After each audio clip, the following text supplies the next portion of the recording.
negatively impacting international security and sustainable development. In other words, the overlap and expanding scope of traditional and non-traditional threats requires countries around the world to pay special attention and strengthen their collaborative efforts.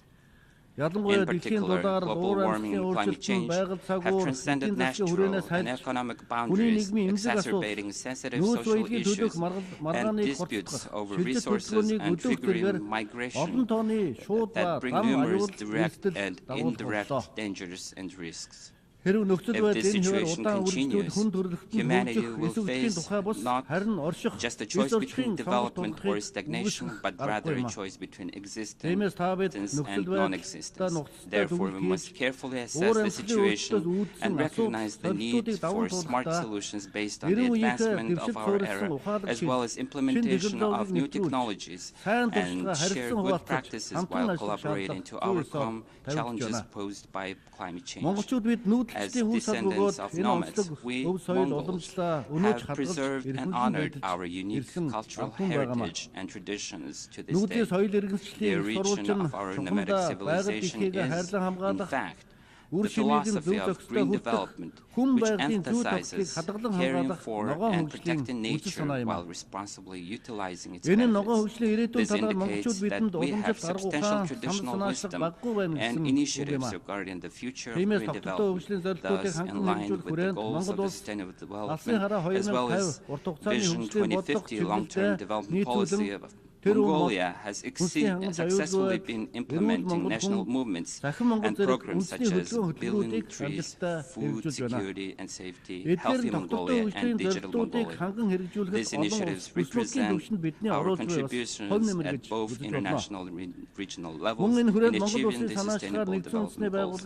I'm also pleased to announce that Mongolia is actively working to implement the resolution adopted by the UNGA, declaring the 2026 as the International Year of Rangelands and Pastoralists.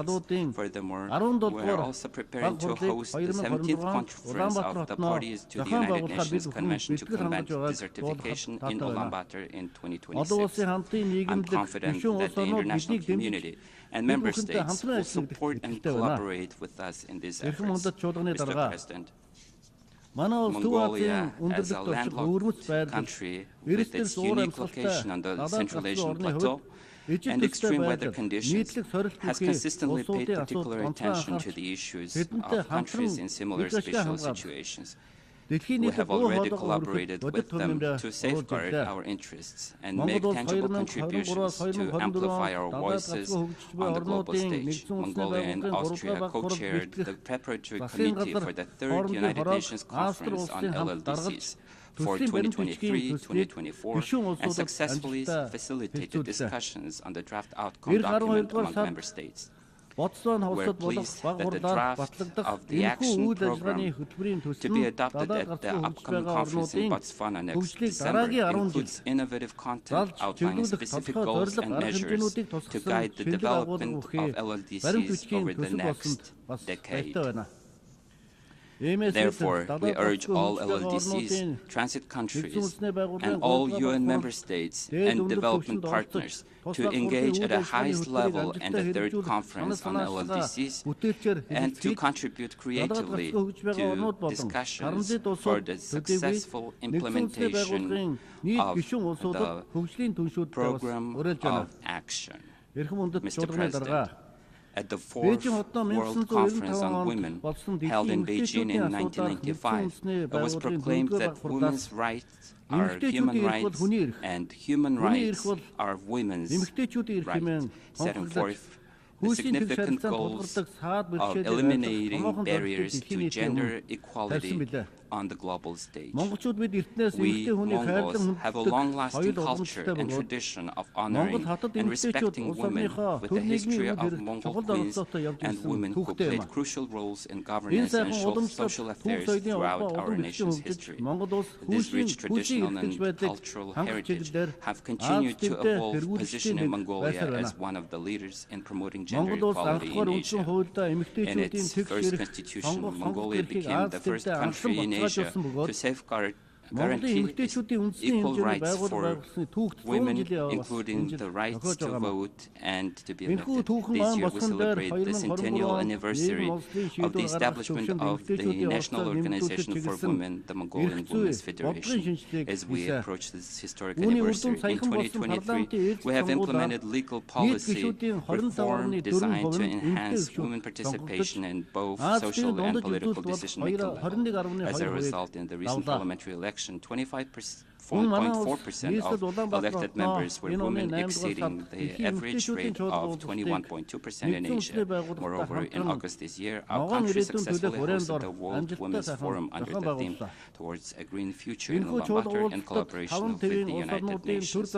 This forum brought together women leaders and from governments, international organizations, and influential representatives from diverse sectors, social, economic, and cultural, across 5 continents. They proposed numerous creative initiatives to enhance women's role and contributions toward achieving sustainable development goals, including economics, environment, climate change, food security, education, sports, culture, and the arts. I'm pleased to highlight that the Ulaanbaatar Declaration towards a Sustainable Future was adopted as the forum's outcome document. Building on the momentum of the World Women's Forum, Mongolia will continue to actively promote gender equality and the empowerment of women. Mr. President, distinguished delegates, the General Assembly of the United Nations is the most important and honorable podium for amplifying the voice of ideas and aspirations for international peace and security, well-being, and development of humanity. Mongolia has consistently supported the efforts of member states to reform the UN Security Council into a more equitable, accessible, transparent, effective, democratic, and responsible system. We also strongly advocate for further strengthening the United Nations' central role and coordination in global affairs. Our country believes that any international challenges and misunderstandings should be addressed through mutual understanding, trust, respect, and dialogue, and resolved within the framework of international legal norms. Therefore, I call on you, heads of states, governments, and distinguished delegates, to demonstrate exceptional leadership and make meaningful contributions to strengthen trust, mutual respect, and cooperation among the nations of the world in the crucial pursuit of global peace, security, sustainable development, and the well-being of humanity. May the eternal blue sky bless us with peace throughout the world. Thank you very much for your attention. On behalf of the Assembly, I wish to thank the President of Mongolia.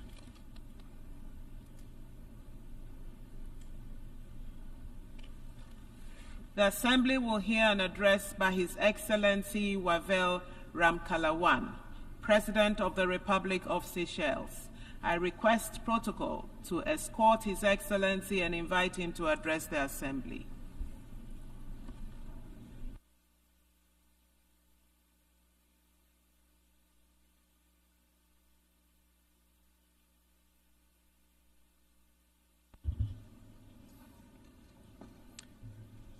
Mr. President, Excellencies, distinguished delegates, I would like first of all to extend my words of congratulations to Ambassador Yang on your election as President of the General Assembly for this 69th session. I wish also to thank Ambassador Francis for his diligent leadership during the 78th session. Mr. President, as the highest representatives of the peoples of the world, we meet every year in this institution which promises to deliver peace, progress, and prosperity for all. We must be frank in our assessment of what we are doing for the people that we represent and their interests that we serve. For my people of the Seychelles, we must be critical of our approach to the challenges of today and plan for the challenges of tomorrow. The world is less secure than even just 1 year ago. Where we hoped that existing conflicts could be resolved, we find ourselves in a situation more tense and precarious. Flames stoked by competition and distrust threaten to engulf those who have no part in these conflicts, leaving us gripped by a fearful atmosphere of instability exacerbated by the worry of expanded warfare. We are in danger of losing sight of the values that bring us together, that transcend borders and cultures, that are understood in all languages and present in all ideologies. We must revert to our foundational principles of dialogue and cooperation. Without a stable foundation, we cannot build our vision of a peaceful, prosperous, and sustainable world. Our focus is diverted from the challenges requiring our urgent and undivided attention, challenges affecting the core of people's lives and equally requiring solutions with people at their center. The climate crisis, ending poverty and hunger, ensuring that all have the indisputable right to a decent and dignified life. Our people have entrusted us to work together to find solutions. Mr. President, 79 years ago, the permanent members of the Security Council conferred upon themselves the great responsibility of ensuring international peace and security, to cooperate in good faith to save future generations from transgressions of the past. With this great responsibility comes the expectation that gross violations of the UN Charter be dealt with resolutely and impartially. We place our trust in them to act in the common interest, to prevent conflict and preserve human dignity. The consequences of conflict are felt beyond the direct and intolerable suffering of victims in war zones and those displaced by fighting.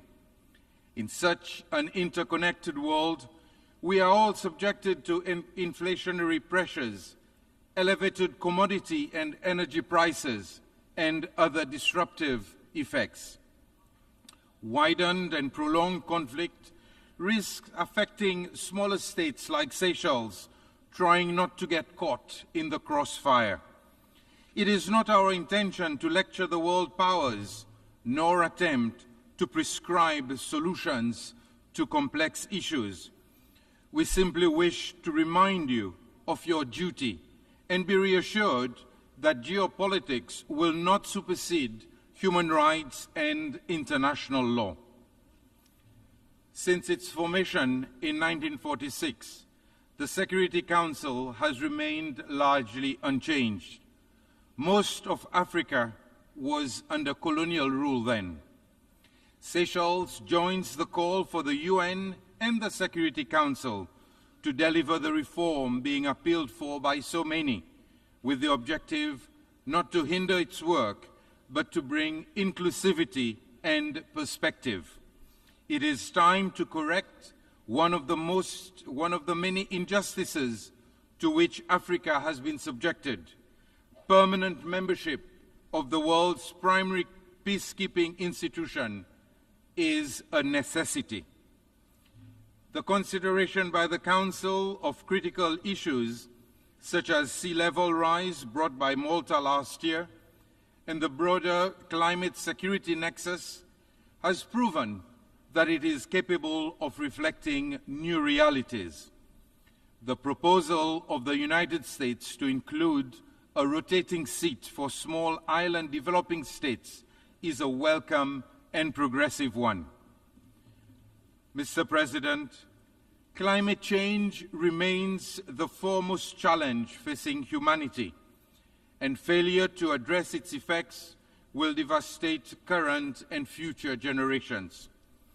As a small island state, Seychelles understands what it means to be vulnerable, a vulnerability that cannot be ignored in the future we see for ourselves. We are on the front lines of the climate crisis, which poses irreversible threats to our people, our economy, and our way of life. Rising sea levels, extreme weather events, and the degradation of our oceans are stark reminders of the urgent need for global action on climate change. We have all made commitments, pledges, and promises to achieve large-scale reductions of emissions, to keep the goal of limiting global warming to 1.5 degrees, to boost adaptation, to deal with extreme weather disasters, and build resilience to address future impacts. But words are nothing without deeds, and we have to act urgently, in unity, to make the necessary transition to a more sustainable future. It is a choice, conscious and intentional, to continue down this path and decide that business as usual in pursuit of short-term goals is acceptable. Mr. President, world military expenditure has increased for the 10th consecutive year, reaching $2.5 trillion in 2023. This makes even the highest estimates of the funds, $100 billion needed for loss and damage, seem modest and insignificant. This is a worrying reflection of the world's priorities. It is unfair for SIDS to suffer the consequences of these choices. We simply do not have the means to cope with the disastrous effects of climate change. Here I want to thank those who have contributed to the Loss and Damage Fund. The pledges made following COP28 should not be mere attempts to pacify us who have been calling for remediation. We hope to take it as a token of ongoing commitment and continued action given the expected rise in costs of dealing with climate change. As the Secretary General said yesterday, those who shoulder the blame should foot the bill. The international community cannot hope to advance sustainable development when some race ahead while others are left to struggle. No one should be left behind, lest we forsake future generations to a bleaker world. The obligations outlined in the Paris Agreement are the lifelines that give us a chance if all states did their utmost to adhere to them. Our reliance on fossil fuels is unsustainable and detrimental. We must accelerate energy transition towards renewables and mobilize investment in the technology and infrastructure to give us any prospect of real energy security. Seychelles' focus remains on nature-based solutions to combat climate change while ensuring economic sustainability and environmental preservation. Our blue bonds demonstrate the potential to harness capital markets for financing the sustainable use of marine resources. Mr. President, ambitious and innovative strategies of securing long-term economic development are futile without finance that is accessible and sustainable. The average debt-to-GDP ratio in SIDS exceeds 70%. It is crippling and impedes our development by diverting critical resources away from where they are most needed, in infrastructure, education, and healthcare. Our vulnerabilities have been expounded, yet our borrowing costs remain high. Instead of concessions, we are penalized for our vulnerability. It is time to move beyond discussion and implement real reforms in the international financial system to address the preclusion of some vulnerable countries, regardless of income status, from opportunities to meet development needs. We must also recognize the humanitarian consequences of economic policies. Our work in the multilateral system is undermined by unilateral coercive measures that are intended to leave economies crippled and governments unable to advance dignity for their own people. Mr. President, the multilateral system remains our best hope for addressing the challenges we face. As a small state, Seychelles believes in the United Nations, for we fear of a reality with no alternative. In a world more interconnected than ever, multilateralism is the network that links our shared values to achieve the vision that we have for our world, one that is defined by our common interests and not by our differences. We are here to solve problems, not exacerbate them, to listen and not to dismiss. We put our faith in this institution because we must prove to the world that we can work for it, but it is up to us to make it work. In 2023, we adopted the BBNJ agreement, and this year, Seychelles became the 4th state and the first in Africa to ratify it. We urge other countries to hasten its ratification so as not to delay its entry into force. This year's 4th SEEDS conference in Antigua and Barbuda shone a timely light on the challenges that we face in a global economic landscape for which we are ill-equipped to navigate. The Antigua and Barbuda agenda for SEEDS provides the blueprint for action over the next decade, and we call on the international community to commit to its implementation. The MVI resolution adopted here last month also represents a triumph of the multilateral system to consider new approaches to complex and evolving issues. Its data and findings deliver the empirical grounding for what we know to be true, that a single-layered approach to development is no longer accurate nor adequate. A better understanding of precisely these multidimensional vulnerabilities will be crucial for the decisions that we take, and more importantly, those taken on our behalf. The Pact for the Future, just adopted, should rightly usher in a new era of engagement based on mutual interest and mutual respect.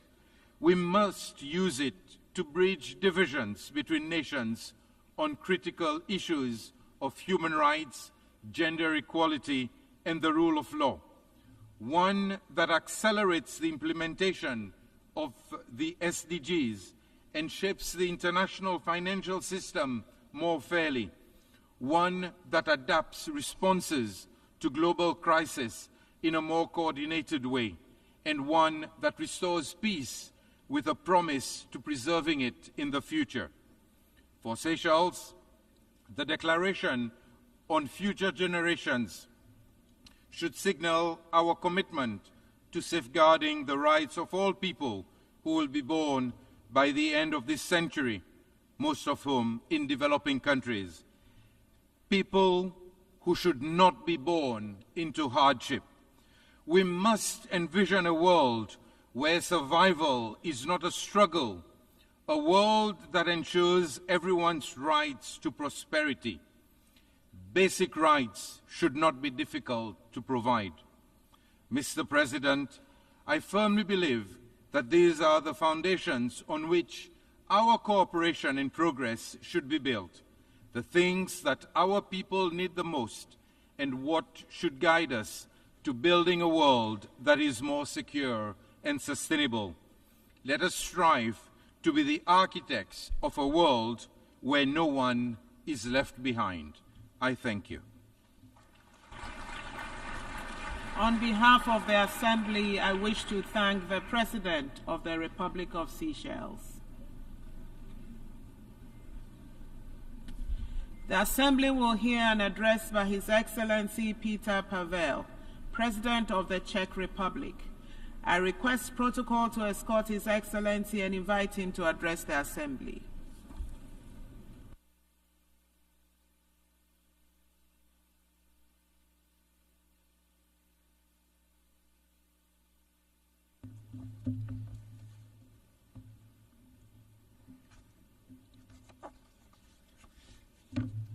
Madam President, Excellencies, ladies and gentlemen, it is a true honor for me to address you today. Much to my regret, since the last time we met here 1 year ago, the world has not become any safer. On the contrary. To start with, let me recall that the United Nations was created to save humanity from the scourge of war and destruction and to promote peace, justice, and better quality of life for all humankind. Together, we have managed to build a global system of rules and cooperation with the ambition to advance security and human rights instead of conflict and suffering, fostering economic development instead of overlooking mass destruction. Aligned around the UN Charter, we have subscribed not to repeat the mistakes and disasters of the past. Unfortunately, we still do. The world and its citizens need and deserve an effective UN that can respond quickly when needed and deliver better on our shared global commitments. Without a functioning multilateral system, alternative and exclusive structures would lead to more fragmentation and less predictability. It is our duty as national and global leaders to find common solutions to the most pressing problems before they get out of hand. Finding a compromise is never easy. It requires time and patience. Only if we realize that together we can achieve much more than when antagonized, can we make our nations and the United Nations truly united behind common goals. A comprehensive reform of the UN Security Council is long overdue. Making the Council more effective, inclusive, accountable, and better reflecting today's realities by strengthening the voice of underrepresented regions is crucially needed. In the face of unjust and unprovoked Russian war against Ukraine, we must realize that Security Council membership is not a carte blanche. No one has the right to abuse power and bully other members of the international community without sanctions. Together, we must exercise more pressure on Russia to end its unjust and brutal war. The Peace Summit in Switzerland clearly confirmed that peace in Ukraine must be based on international law and principles of sovereignty and territorial integrity. The cynical nature of Russia's policy and its disinterest in genuine peace talks has global consequences. These include impairing nuclear safety, diminishing food and energy security, and damaging rules-based international order. Czechia calls on those who have not yet supported our common effort to evaluate the possibility of signing the joint declaration agreed at the Peace Summit in Switzerland. So far, many with the aspiration to become respected regional or global actors have remained silent. But respect cannot be forced. It can only be earned. Let us not forget that hesitation strengthens the aggressor. If you remain silent to injustice and aggression, soon there will be others waiting in line to see how far they can go in bending international rules as they please. Some of you might think that Russia's actions against Ukraine are just another regional conflict and both sides need to go halfway. But there is no such thing as just a regional conflict. Conflicts in one part of the world cause food insecurity and create refugee waves in others. With globalization, our security and prosperity starts way beyond our own borders. Being fully aware of that, Czechia is committed not only to security of Europe, but also in Middle East, Africa, and elsewhere. I applaud the fact that many nations, including African, spare no effort to achieve and safeguard peace and security in their own regions and far beyond. Czechia will continue to engage with African countries and closely listen to their views and needs. I believe that despite political differences, together we can create mutually beneficial partnerships based on the principle of equality, mutual respect, and without any historical burden or future material demands. Africa is a continent with huge economic potential, which is waiting to be unlocked. We want to see Africa flourish, enhance its capabilities, and create opportunities and jobs for young people. The last topic I want to touch upon is cybersecurity and technology. With progressing digital transformation and our increasing reliance on advanced technology, the gravity and scale of cyber threats are increasing and respect no borders. Cyber espionage and attacks against our hospitals, media, infrastructure, national institutions and businesses aim to destabilize our democratic system and undermine its principles. Just as offline, we cannot allow the cyberspace to become a lawless criminal world. The agreed framework of responsible behavior of states in cyberspace should guide us in our effort to strive for a safer online world. The security of cyberspace will depend on the capacities and effort of all responsible states to enhance their own cyber capabilities. Czechia is taking its commitment to the protection of global cyberspace security very seriously. We will continue providing assistance to our partners in Africa, Asia, and South America so that together we can improve our resilience and to protect our citizens even better. Foreign interference and disinformation continue to present a challenge with a serious impact on democracy, security, and the rules-based international order.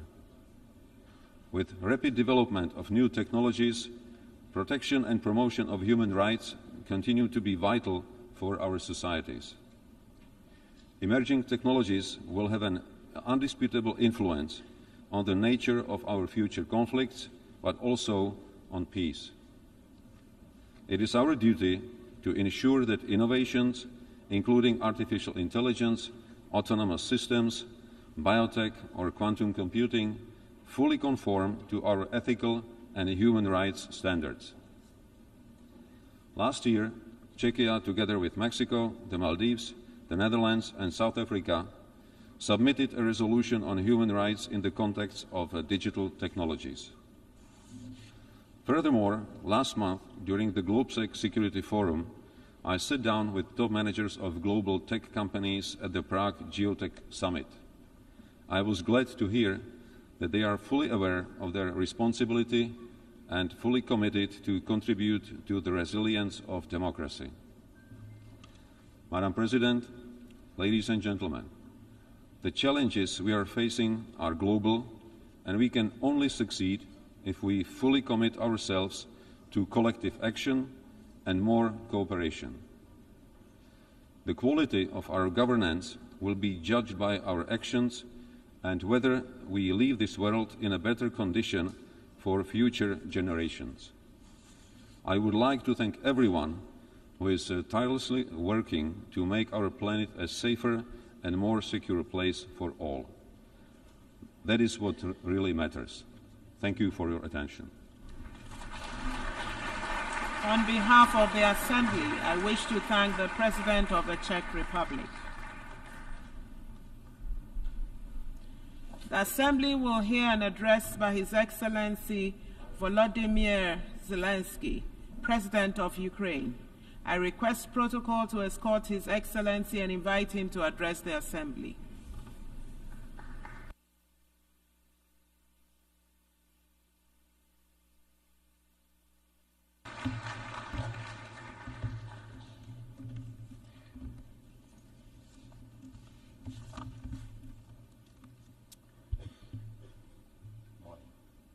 Thank you very much. Dear leaders, Your Excellencies, today I want to tell you about a day that has already passed and a day that must never come.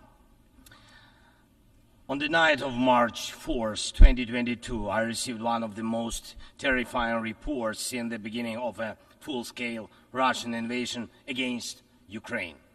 The report was about Russian tanks firing directly at the buildings of our Ukrainian nuclear power plant, the Zaporizhzhia nuclear power plant, the largest one in Europe, 6 nuclear reactors. The Russian army stormed this facility just as brutally as any other during this war, without thinking about the consequences, possibly disastrous. This was one of the most horrifying moments of the war, when no one could know how Russian strikes on the nuclear facility would end, and everyone in Ukraine was reminded of what Chernobyl means.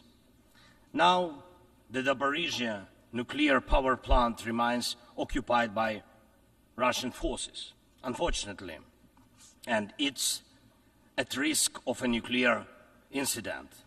This is the major source of radiation danger in Europe, possibly in the world. That's why, in the peace formula I presented, the first point is about nuclear safety. In Ukraine, we know exactly what we are dealing with. And I want to thank you, the General Assembly members, for adopting a resolution in July this year on the safety of nuclear facilities in Ukraine. Most in the world understand what's at stake. The General Assembly demanded that Russian return control of the Zaporizhzhia nuclear power plant to Ukraine. Only then real nuclear security will return to Europe and the world. And now about the day that must never come. Since Russia can't defeat our people's resistance on the battlefield, Putin is looking for other ways to break the Ukrainian spirit. One of his methods is targeting our energy infrastructure. And these are deliberate Russian attacks on our power plants and the entire energy grid. As of today, Russia has destroyed all our thermal power plants and a large part of our hydroelectric capacity. This is how Putin is preparing for winter, hoping to torment millions of Ukrainians, ordinary families, women, children, ordinary towns, ordinary villages. Putin wants to leave them in the dark and cold this winter, forcing Ukraine to suffer and surrender. Just imagine, please, your country with 80% of its energy system gone, with such a destroyed part of the system. What kind of life would that be? Recently, I received yet another alarming report from our intelligence. Now Putin does seem to be planning attacks on our nuclear power plants and the infrastructure, aiming to disconnect the plants from the power grid. With the help of satellites, by the way, ladies and gentlemen, satellites of other countries. Russia is getting images and detailed information about the infrastructure of our nuclear power plants. But what does this really threaten? Any missile or drone strike, any critical incident in the energy system could lead to a nuclear disaster. A day like that must never come. And Moscow needs to understand this, and this depends in part on your determination to put pressure on the aggressor. These are nuclear power plants. They must be safe. Ladies and gentlemen, 2 years ago in the fall of 2022, I proposed a comprehensive strategy to end the war and to ensure security, and I presented the peace formula at a highly inclusive political platform for world leaders, the G20 summit in Indonesia, representing billions of citizens from all parts of the globe. And it's important for us that all these people can understand us, understand that Ukraine wants to end this war more than anyone in the world. War always poses a threat to many. You all see in the media and read in reports what is happening in Ukraine because of Russia's war. It's something many are imagining happening to themselves. And yes, the smoke from fires in war-torn cities can reach other countries. And if, God forbid, Russia causes a nuclear disaster at one of our nuclear power plants, radiation will not respect state borders. And unfortunately, various nations could feel the devastating effects. Many are concerned, but the deepest understanding of war is always found in the home it destroys. It's the Ukrainian people who feel the full pain of this war. It's Ukrainian children who are learning to distinguish the sounds of different types of artillery and drones because of Russia's war. It's our people who are forcefully separated by occupation because Putin decided he could do whatever he wants. It's our heroic soldiers who are giving their lives to defend our country from invaders trying to steal our land. That's why we say, rightfully so, there can be no just peace without Ukraine. And I thank every leader, every country that supports us in this, that understands us, that sees how Russia, a country more than 20 times larger than Ukraine in territory, still wants even more land, which is insane, and is seizing it day by day while wanting to destroy its neighbor. And Russia found very special bodies for that. North Korea and Iran, telling choice of friends. And now every neighbor of Russia in Europe and Central Asia feels that the war could come to them as well, and just think what kind of losses that would mean for the world. And I thank nearly 100 nations and international organizations that have supported the peace formula. It's truly a global community: Africa, Asia, Europe, Latin America, North America, the Pacific region, all united by the peace formula. And I am glad that the first peace summit was so reminding of the UN General Assembly. Everyone was equal. All nations that participated in the peace summit, large and small, no veto right, no blocking authority, those that have been independent for ages and those that have only recently gained independence, those that have gone through wars themselves, and those accustomed to peace, all were equal. That is what Russia hates the most and cannot control.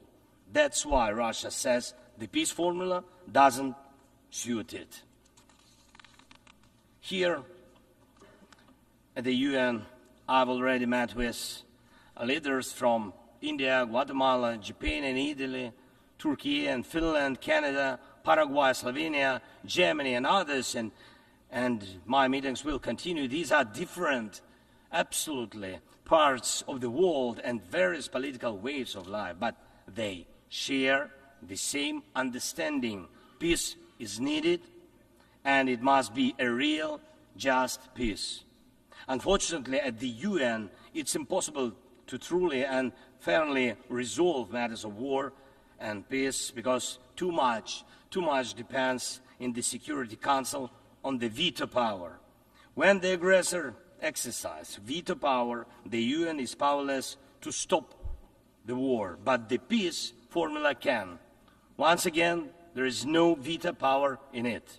That's why it's the best opportunity for peace. Everyone is equal, and it's effective and comprehensive. When some propose alternatives, half-hearted settlement plans, so-called sets of principles, it not only ignores the interests and suffering of Ukrainians, who are affected by the war the most. It not only ignores reality, but also gives Putin the political space to continue the war and pressure the world to bring more nations under control.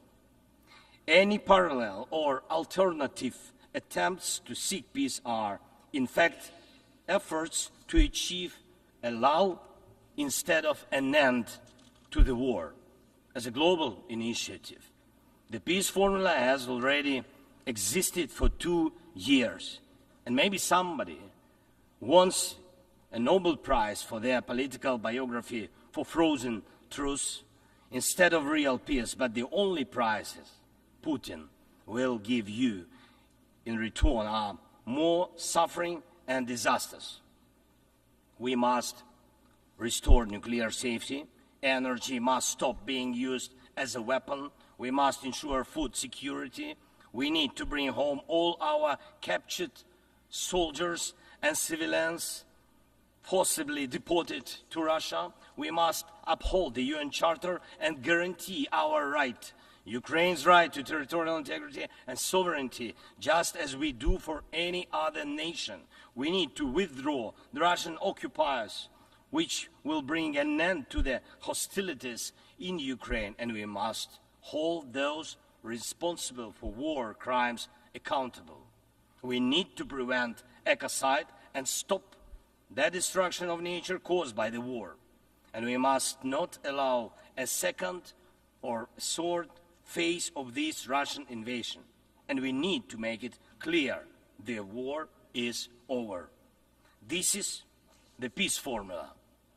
What part of this could be unacceptable to anyone who upholds the UN Charter?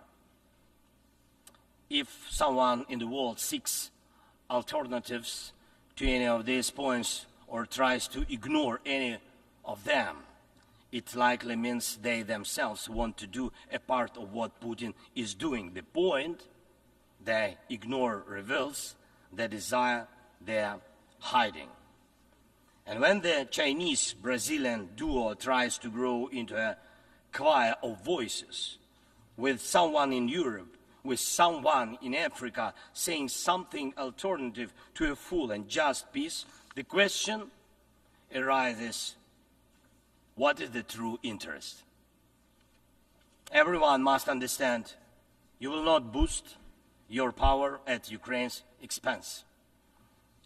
And the world has already been through colonial wars and conspiracies of great powers at the expense of those who are smaller. Every country, including China, Brazil, European nations, African nations, Middle East, all understand why this must remain in the past. And Ukrainians will never accept why anyone in the world believes that such a brutal colonial past, which suits no one today, can be imposed on Ukraine now instead of a normal, peaceful life. I want peace for my people, real peace and just peace. And I'm asking for your support from all nations of the world. We do not divide the world. I ask the same of you, do not divide the world. Be united nations. And that will bring us peace. Thank you.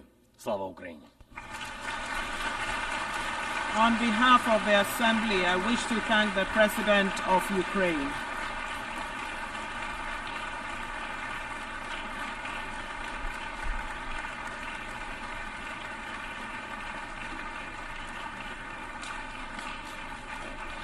The Assembly will hear an address by His Excellency Nana Addo Dankwa Akufo-Addo, President of the Republic of Ghana.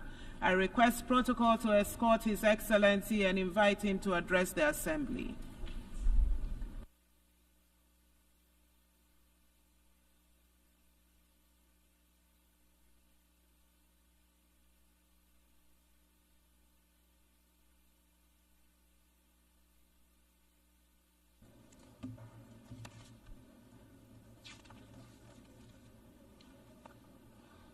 Madam President, Excellencies, ladies and gentlemen, I cannot help but reflect on the significance of this moment, as this will be my final opportunity to address the United Nations General Assembly as I enter the closing months of my presidency. Over the past 8 years, I've had the privilege of speaking on several variations of the essential themes that quite properly dominate the deliberations of this global assembly: the condition of humanity and the state of the planet. Serving the people of Ghana, and by extension those of West Africa, Africa, and the world, has truly been the greatest blessing of my life. Indeed, being here this morning fills me with both pride and humility. Pride in the limited progress we have made together as nations, and humility in recognizing the challenges that still remain. My time as president has been deeply fulfilling, and I'm profoundly grateful for the trust placed in me by my fellow Ghanaians. It has been an honor to serve them and to contribute to advancing peace, security, and development on the global stage. Madam President, I'm here with a heart full of hope, yet mindful of the great challenges that still confront us.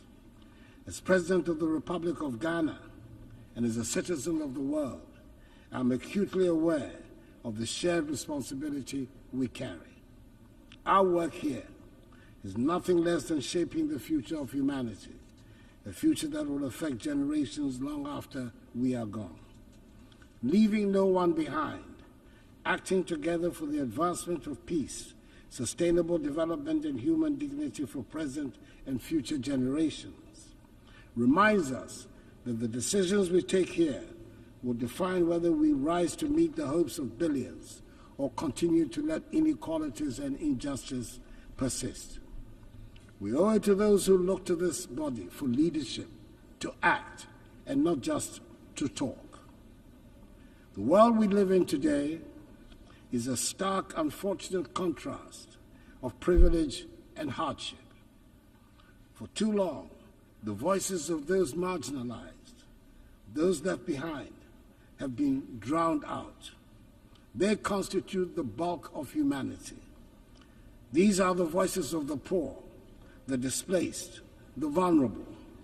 We cannot, in good conscience, leave them behind. They should be at the center of our discussions and our decisions. Africa, in particular, knows the cost of being left out. Yes, we're a continent rich in potential and resilient in the face of adversity, but we have also been disadvantaged by a global system that has generally treated us as an afterthought. We've been viewed merely as passive recipients of aid rather than as equal partners in global progress. The well-meaning promises of assistance have failed to materialize to bring about the long-term change we so passionately need. Such aid as is offered often comes with strings attached, limiting our ability to shape our own futures. Africa is not a continent of despair. She's full of great possibilities. She's required, however, to chart a new course of development. Our young population is filled with energy, creativity, and ambition. The people of Africa are not asking for handouts. They're demanding opportunities in a new global architecture so they can have access to education, healthcare, and jobs to be able to build better lives for themselves, their families, and their descendants. In Ghana, we've taken bold and decisive steps to ensure that no one is left behind in our national development, and we have shown that it is possible. Our flagship free senior high school policy has benefited 5.7 million young people, many of whom would have been denied the opportunity to learn, to dream, and to succeed. This initiative has transformed the lives of millions, positioning the next generation of Ghanaians to take their place as leaders in the global economy. But this is just the beginning. We need a global commitment to ensure that every child, no matter where they are born, has access to quality education. A world where children are left unprepared for the challenges ahead is not a just world. Beyond education, we've also prioritized health care for our people. Through Agenda 111, my government has embarked on the largest ever healthcare infrastructure project in Ghana's history. This initiative is constructing 111 hospitals across the country, ensuring that even the most remote regions have access to modern healthcare facilities. This is part of our broader goal of ensuring that no one in Ghana is left without the basic right to health. We've also taken significant steps to boost food security and economic growth through the Program for Planting for Food and Jobs. This initiative has improved food production, created jobs, and enhanced incomes for millions of Ghanaians. It is a clear demonstration that with the right policies and investments, we can transform our agricultural sector and ensure that no one goes hungry. In the same vein, our one district, one factory policy is transforming the industrial landscape of the nation, generating the structural transformation of our economy, which is our major strategic objective. And in addition, Ghana has embraced in full the teachings of the Fourth Industrial Revolution and is actively pursuing an agenda of digitalization. Under my administration, we've revolutionized public service delivery by integrating technology into governance. From the introduction of the Ghana card, which has streamlined identification and access to services, to the digitalization of the country's land registry, these reforms have enhanced transparency, efficiency, and accountability.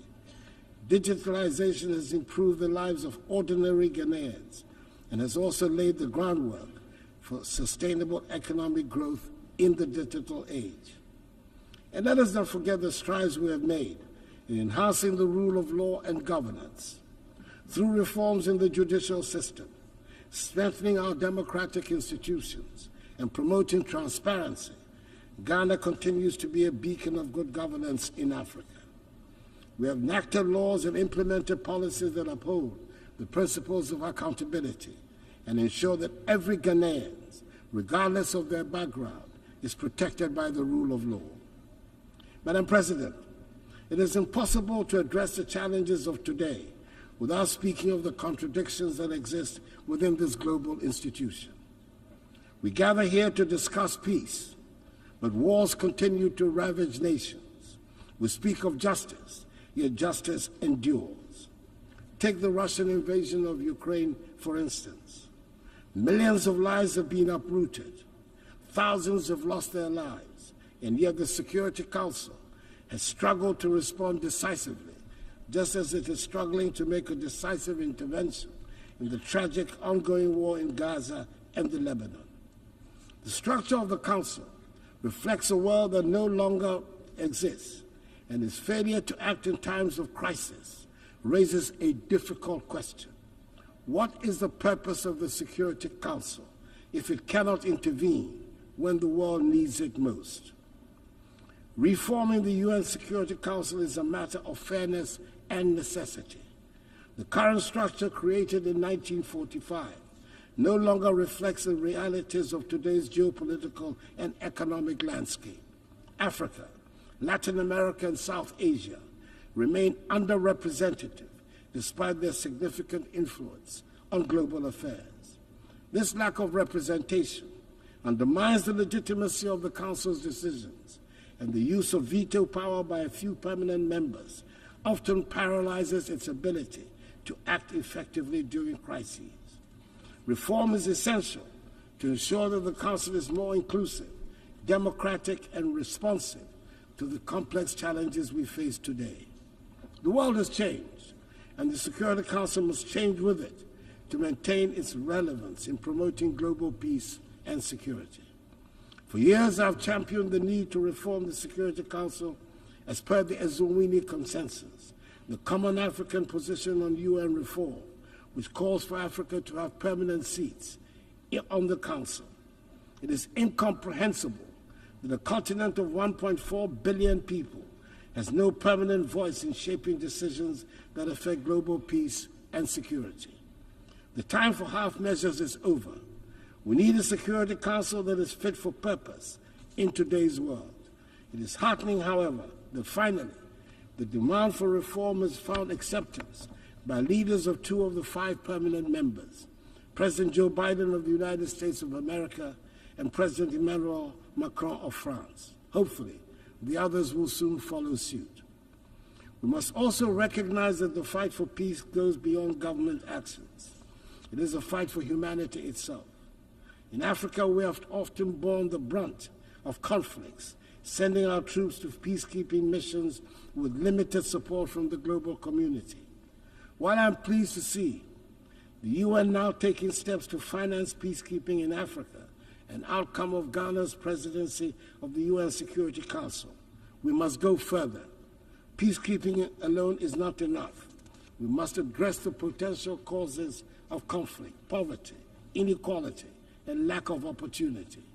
True peace comes from investing in education, healthcare, and economic development. However, peace cannot be imposed from the outside. It must be built from within. African nations must take ownership of their security, and the African Union needs to strengthen itself to be able to respond swiftly to threats. Madam President, as I speak today, ongoing developments in West Africa are deeply troubling. Military coups in Mali, Guinea, Burkina Faso, and Niger threaten the democratic progress we have worked so hard to achieve within the ECOWAS community. These coups are stark reminders that democracy is indeed fragile and must be continually nurtured. In Ghana, however, we will remain resolute in our commitment to democracy. As my presidency draws to a close, I want to assure this Assembly that the upcoming 2024 elections in Ghana will be free, fair, and transparent.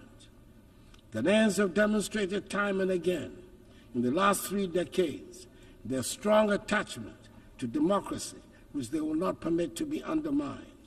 The Electoral Commission, supported by Ghana's security services, is well equipped to ensure that the will of the Ghanaian people is respected. Ghana has long been a beacon of democracy in Africa, and we intend to keep it that way. The 2024 elections will be proof of our enduring adherence to the rule of law, transparency, and the principles of democratic accountability that have guided our nation in recent decades. Madam President, we find ourselves at a pivotal moment in history. The decisions we make today will shape the future of our world. We can choose to act with courage, compassion, and a commitment to leave no one behind, or we can choose inaction and allow the suffering of millions and the degradation of the planet to continue. Let me end by reminding us all that the future is not something that simply happens. It is something we create. We have the power in this room to change the course of history. Let us not shy away from that responsibility. Let us act now, and let us act together. I wish you God's blessings in all your current and future deliberations, and I thank you for your attention. On behalf of the Assembly, I wish to thank the President of the Republic of Ghana.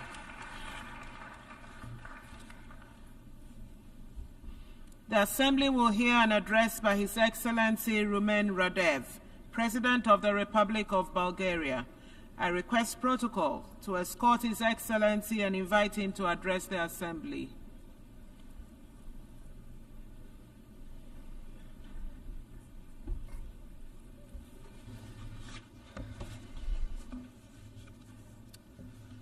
Excellencies, ladies and gentlemen, allow me at the outset to congratulate His Excellency Philemon Yang for his elections as the President of the 79th UN General Assembly session.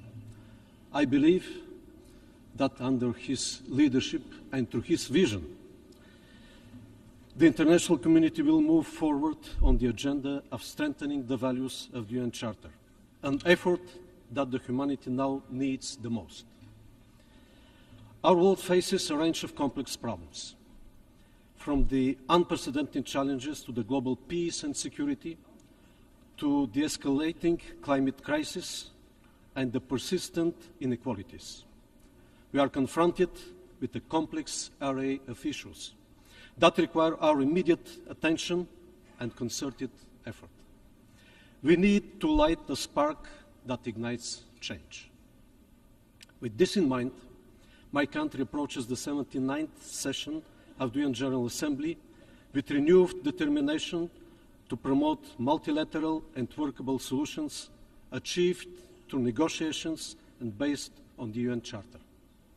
We must follow the path for the sake of the survival of humankind and the future generations.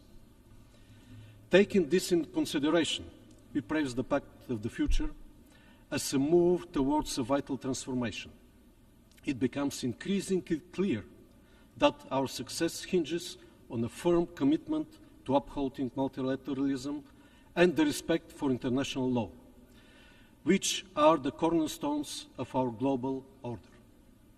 This order that has been forged in UN by you and your predecessors is now under severe threat.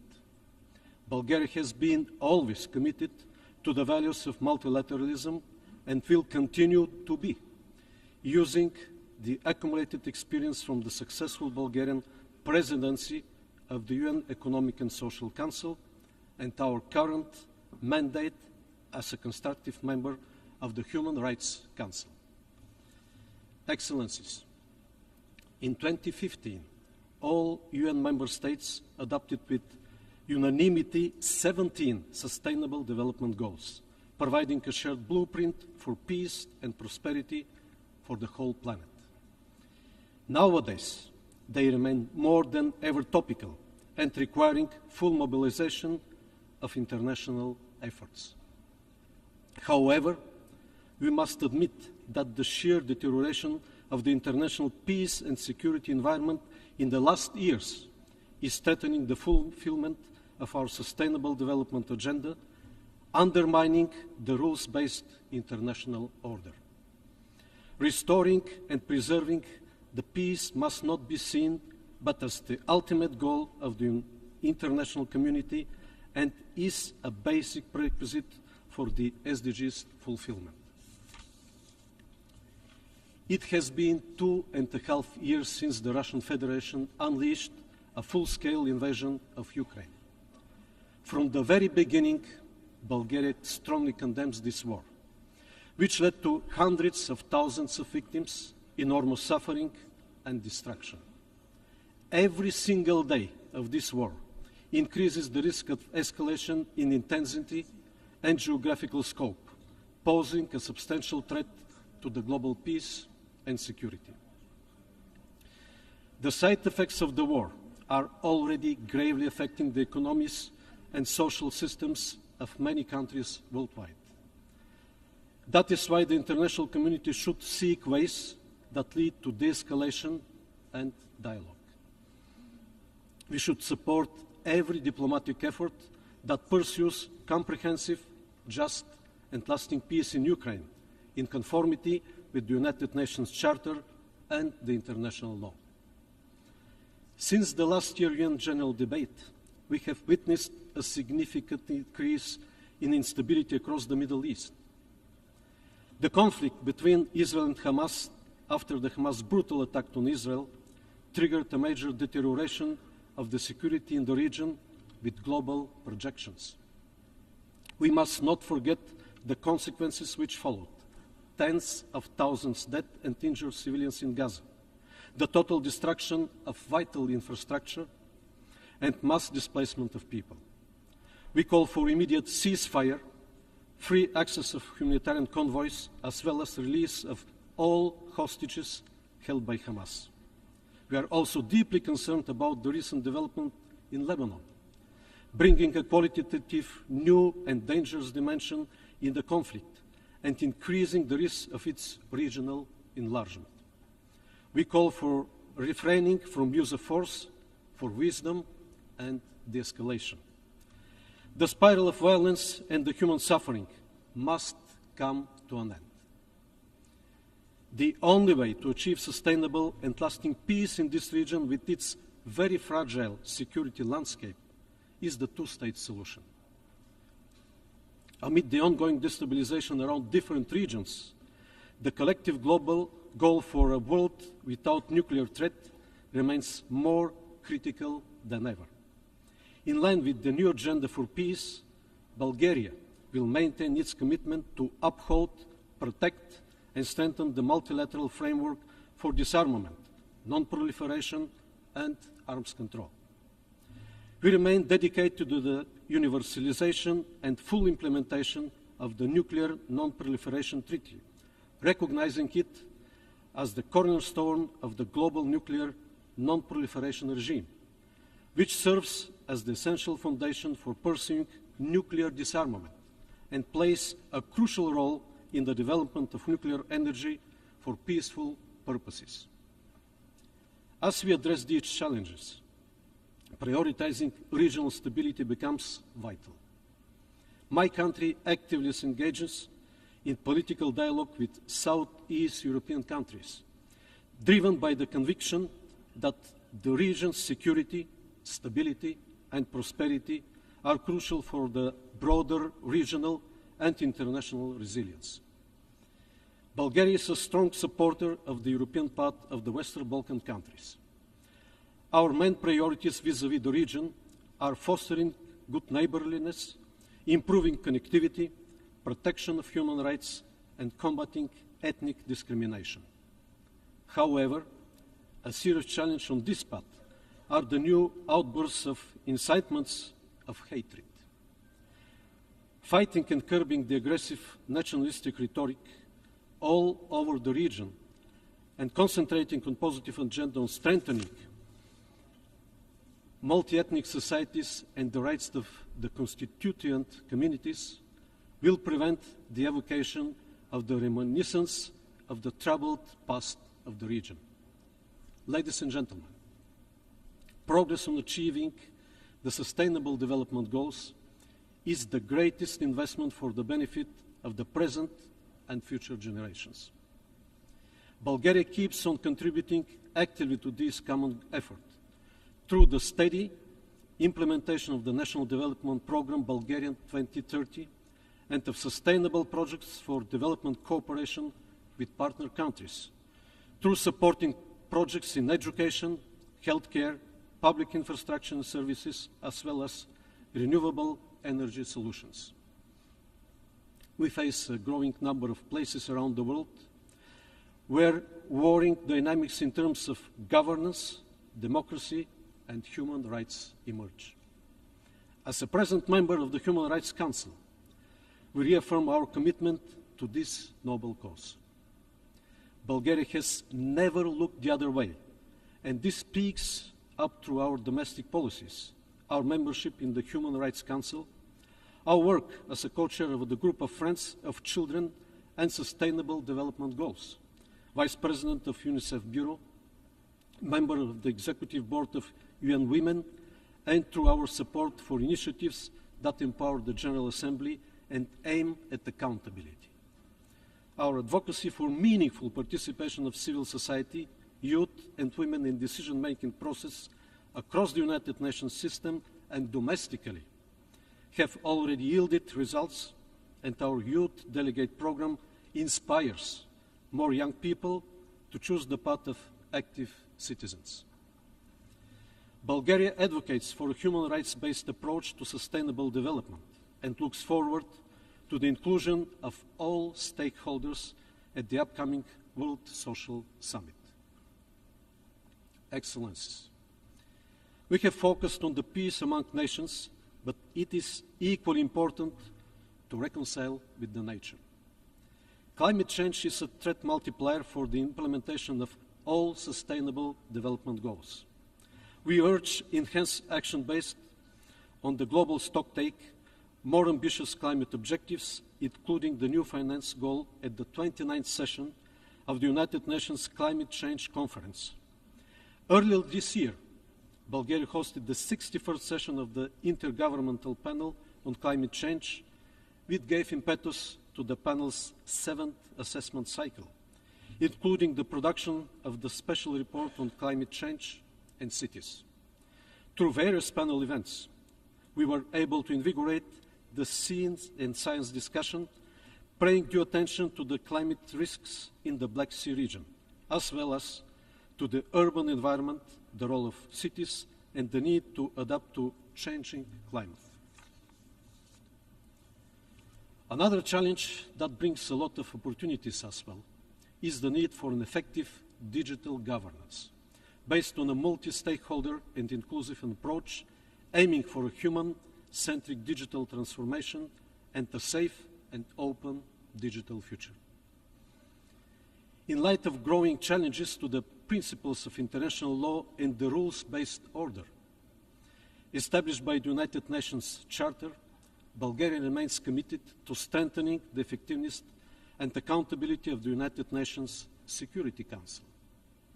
We support efforts to enhance transparency and accountability within this body, co-sponsoring the key UN General Assembly resolution on veto use. Bulgaria emphasizes the need for greater effectiveness and prioritizes securing an additional non-permanent seat for the group of Eastern European states in a reformed Council.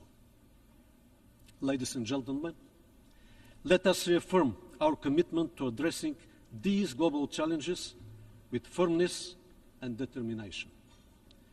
The action we take today will define the future, and with courage and unity, we will rise to meet the opportunities that lie ahead. Thank you for your attention. On behalf of the Assembly, I wish to thank the President of the Republic of Bulgaria.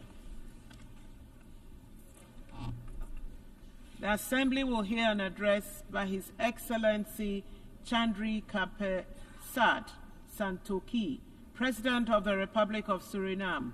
I request protocol to escort His Excellency and invite him to address the Assembly.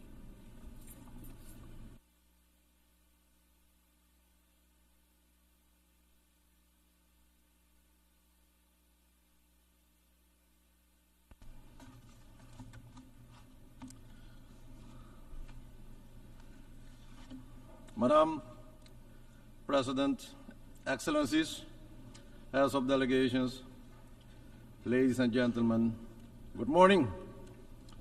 Madam President, this General Assembly is of historic significance as we embark on a process of recalibrating international relations and establishing a more effective multilateral framework. I therefore extend my heartfelt congratulations to the President on his election to preside over this esteemed body, and allow me to congratulate the outgoing Chair of Trinidad and Tobago on a job well done under difficult circumstances. Madam President, this organization was founded after two devastating world wars. Its original purpose remains relevant today to save current and future generations from the disastrous consequences of wars and armed conflicts, and foster peace and political stability for sustained prosperity for all. We, however, observe instead that the world is marked by a complex political and security crisis, weakening our global multilateral framework of collective solidarity, international law, and respect for humanitarian law. The conflicts that divide us are not isolated incidents. They are symptoms of deeper systemic challenges, rising inequality, environmental degradation, and breakdown of global trust.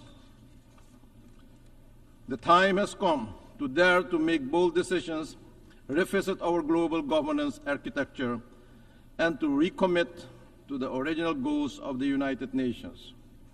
Madam President, with statistics showing that countries are off track on the 2030 Agenda for Sustainable Development, while projections estimate that almost 600 million people will continue to live in extreme poverty in 2030, that is incumbent on us to close the gap between aspiration and financing. I wish to emphasize the urgent need for accelerated reforms and coordination within the international financial architecture, especially the international financial institutions. The Multidimensional Vulnerability Index, MVI, offers a comprehensive and inclusive framework that goes beyond traditional metrics to capture the true complexity of the vulnerabilities of small islands developing and low-lying coastal states. We urge that the MVI is embedded in the operations of the international financial institutions, especially the International Monetary Fund and the World Bank. Apart from the MVI, we see other financial obstacles in place that have a major negative impact on our ability to generate development, especially de-risking measures of international banks, which are based on general assessments, do not consider the country's reality and the severe impact on development objectives of the country. This must be addressed head-on if we want to be inclusive rather than exclusive. My country, Suriname, can attest to the importance of urgent need to reform the global financial and political system and to build greater trust in the multilateral system. Because of our ranking, we are not eligible for several global financial instruments to the detriment of my people. Since taking office in July 2020, my government has successfully started a policy of financial economic reforms, including restructuring the debt portfolio supported by an IMF program and international financial institutions. The impact of the various crises and national efforts to reform the economy has not been easy for the population, but we are on the road to recovery now. Macroeconomic stability has been achieved.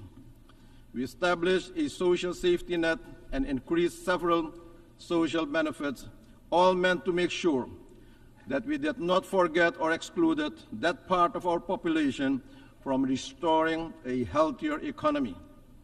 Madam President, 2024 statistics reveal that progress in the area of climate action is inadequate, with global greenhouse gas emissions still rising.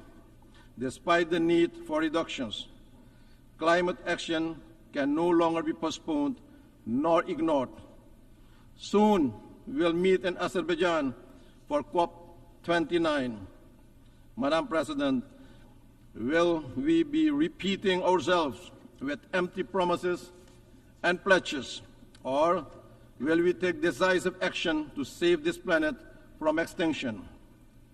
Madam President, Suriname is committed to the Paris Agreement. Suriname has also submitted ambitious nationally determined contributions and has recently started the process of carbon credit trading. Suriname aims to remain a carbon-negative country with a high level of biodiversity and more than 90% forest coverage. With this conscious choice to limit deforestation, we sacrifice economic development for our people. For this, Madam President, we are not compensated while everyone benefits from our decision. Carbon negative and carbon neutral countries must be supported for maintaining that status. We are in favor of a just transition to a carbon-less economy for the coming decades, but we also expect to be allowed to develop our natural resources in an environmentally friendly and balanced manner in compliance with the international standards and practices. In fact, we have already embarked in such a development path by introducing more renewables to our energy grid, utilizing technological innovations to reduce our carbon footprint even further. Madam President, Suriname has had, over the past 100 years, industrial development of bauxite industry, onshore oil production, gold production, as well as agriculture production and other industries. And despite these activities, Suriname is among the 3 carbon negative countries in the world. At the same time, Suriname is among the 7 most vulnerable countries with respect to the effects of rising sea levels. Madam President, not only have the international pledges for climate financing not materialized in the way pledged, but access to the available resources is an enormous challenge. Simplification of the application and appraisal procedures must be put in place to have the required impact at local level. Regretfully, we also observe that a large part of these funds finds their way in time-consuming and expensive studies, consultancies, and advisory services. In the meantime, the situation on the ground in the affected regions and countries is deteriorating. Often the requested assistance comes too late. Madam President, to transform the well-being of our communities, we must embrace diversity and work towards social justice and inclusion. That is what responsible leaders do, making sure no one is left out or excluded. We must practice what we preach, Madam President. While the humanitarian and security situation in the Republic of Haiti remains of concern, we are pleased to note also through leadership of the Caribbean community, a roadmap towards free and fair elections has been initiated and a transition government with a clear mandate has been installed. We cannot leave Haiti and its people alone and behind. Haiti fatigue is not an option. We urge the international community to financially and technically support Haiti. We urge and call for a more effective, coordinated, and coherent approach and the transparent sharing of information regarding the different initiatives to serve more effectively the objectives of facilitating peace, security, and prosperity in Haiti and the Haitian people. Madam President, leaving no one behind should also include lifting the long-standing economic embargo against Cuba and its people.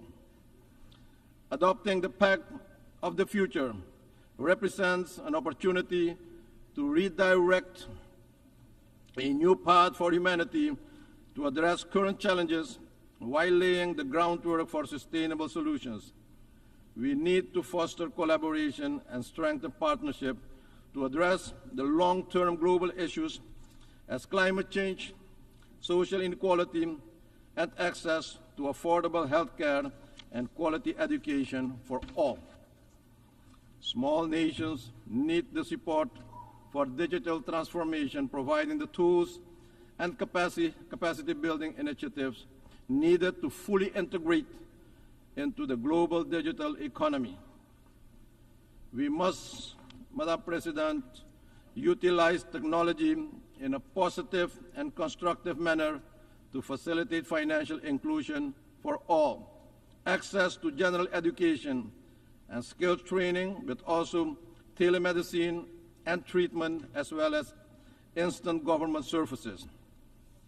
Madam President, 2024 marks the 5th time for me to address the General Assembly. In 2020, I made my maiden address virtually through the optimal use of modern technology. At that time, I remarked that multilateralism came under attack on several occasions. And 4 years onwards, we still have a long way to go.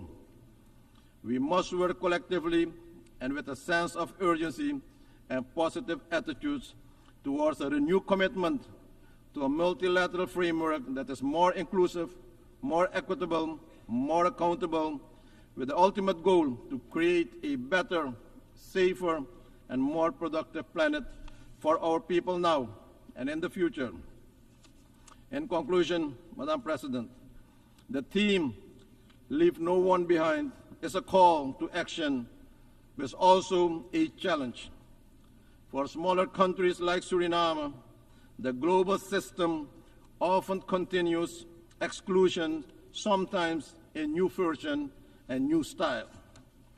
As we continue our renewed commitment to building a more just, inclusive, and equitable international system where accountability is important, and together, Madam President, we must ensure that no nation, no community, no individual, no woman, and no children is excluded or left behind from the promise of peace, prosperity, and dignity. Let's live up to the spirit of one for all and all for one. I thank you, and may God bless you all.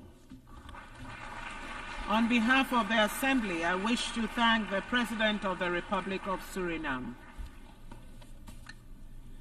The Assembly will hear an address by His Excellency Nikos Christodoulidis, President of the Republic of Cyprus. I request protocol to escort His Excellency and invite him to address the Assembly.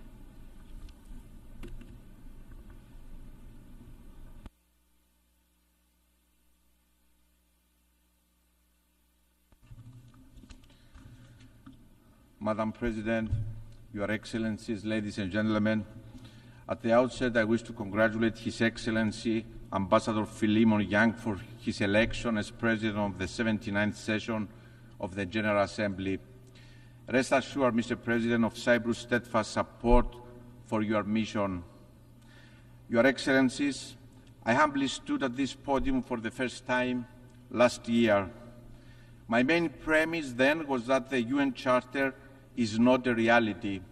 It is a promise, a sacred pledge that we inherited from our predecessors, from those who had the remarkable courage, the clarity of vision to put pen on paper, vision to action, and to solemnly declare never again.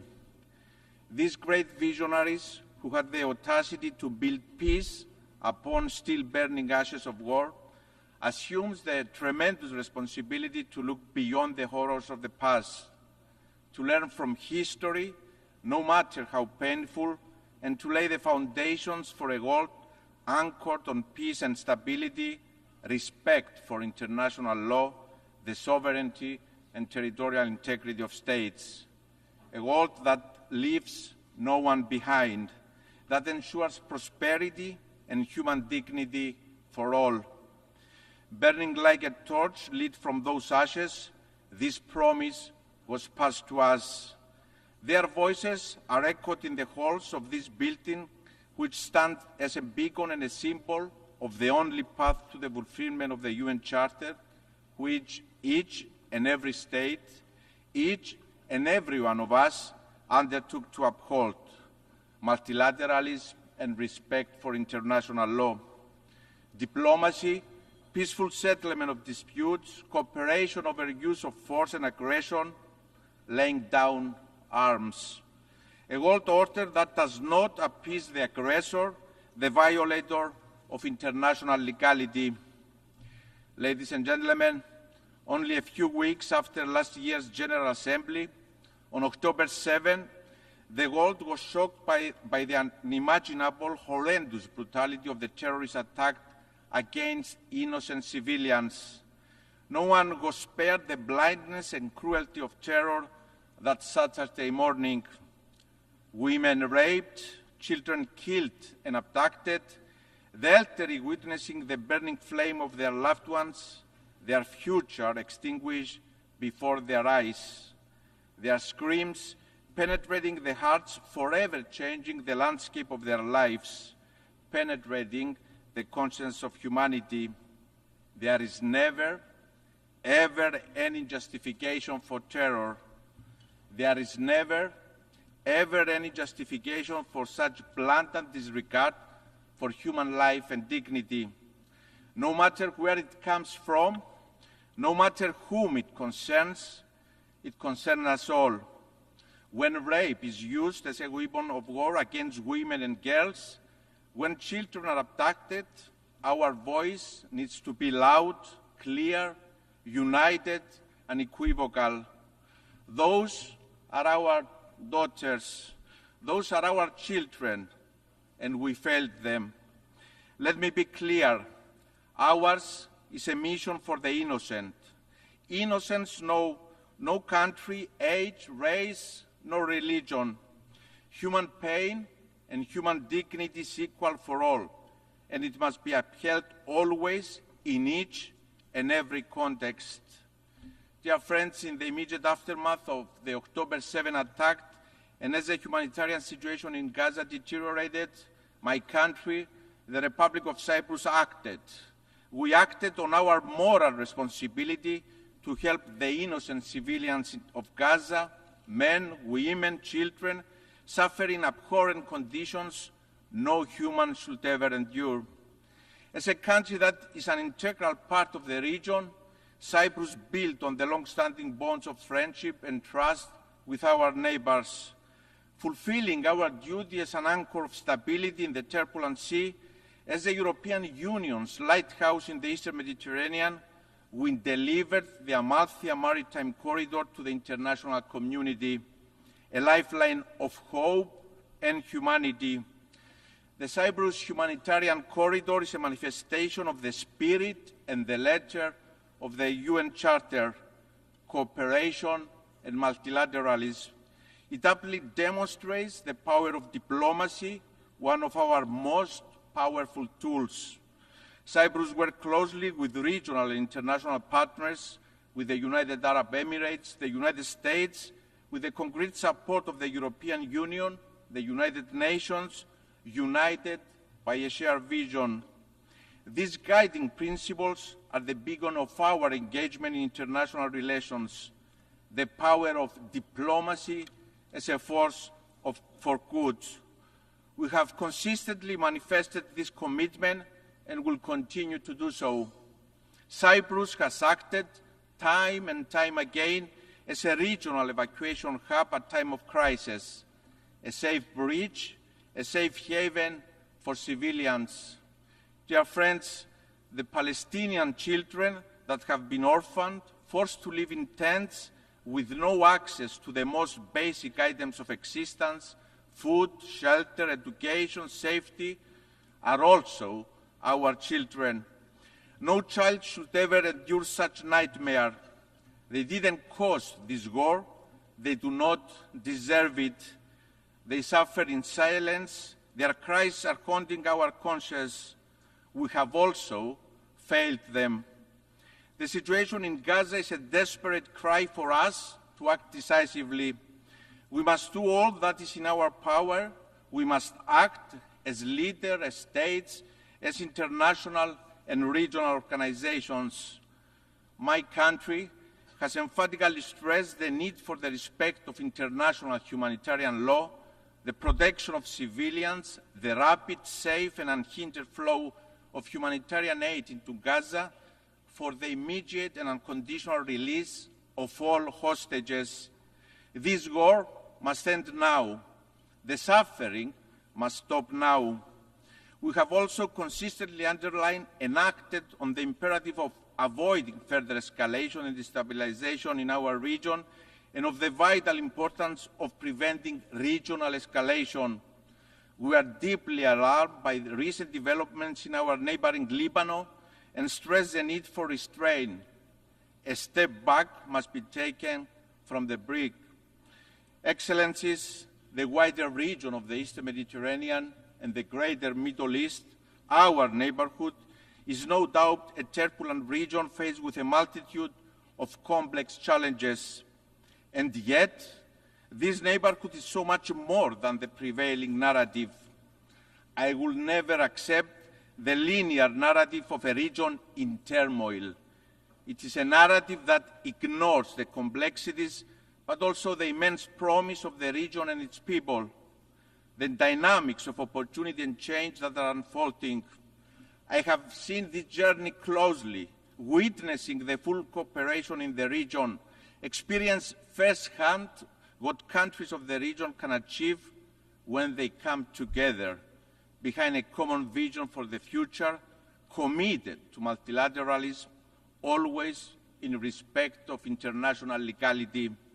And I'm convinced that the Eastern Mediterranean and the wider Middle East can move decisively beyond the prevailing narrative of being a region in turmoil and become a hub of stability, peace, and cooperation.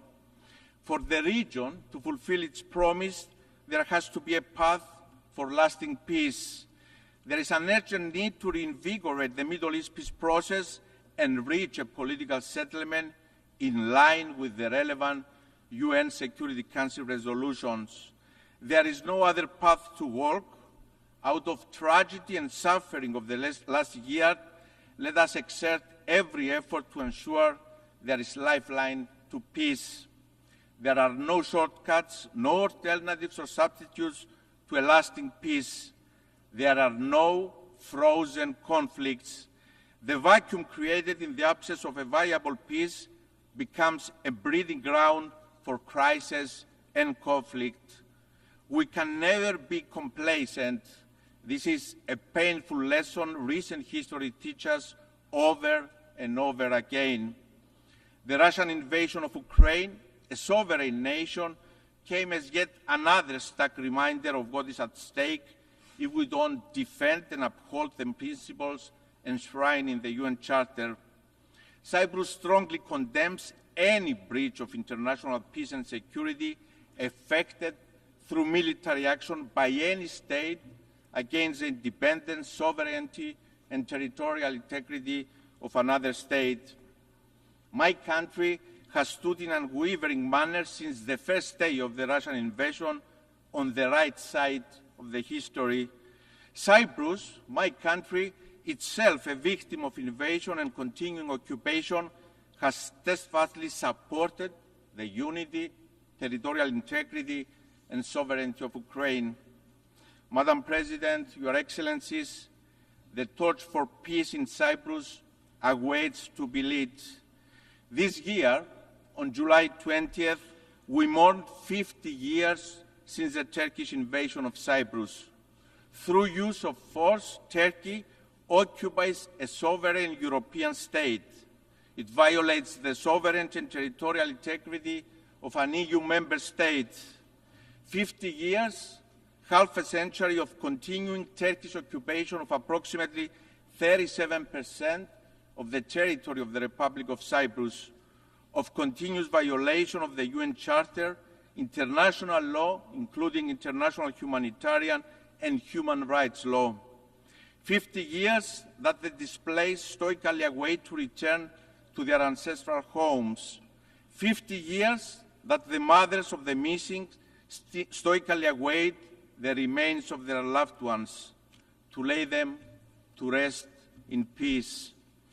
Half a century of blatant disregard of UN Security Council resolutions, resolutions that have also called for the return of the fenced town of Varosha to its lawful inhabitants and its transfer to the administration of the UN.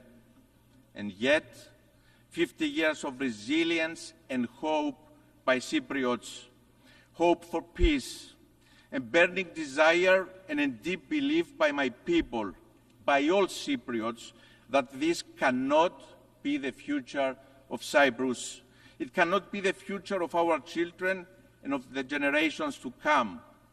They deserve to live, to thrive in coexistence and co-creation in a reunified country in conditions of viable peace.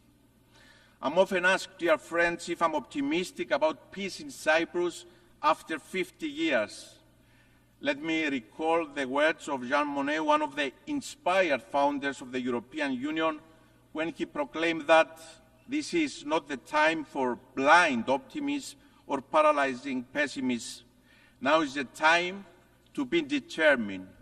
And so the answer is that I'm determined to work tirelessly and bravely for peace in Cyprus, to reunify my country and its people in a modern, viable European state with no troops of occupation, no foreign guarantees. I'm determined to provide for all Cypriots all rights and fundamental freedoms that other Europeans enjoy. They deserve nothing less. I'm determined not to fail them. To my Turkish Cypriot and Greek Cypriot compatriots, I hear your call for peace. It has not faded over time. It has grown louder, more determined.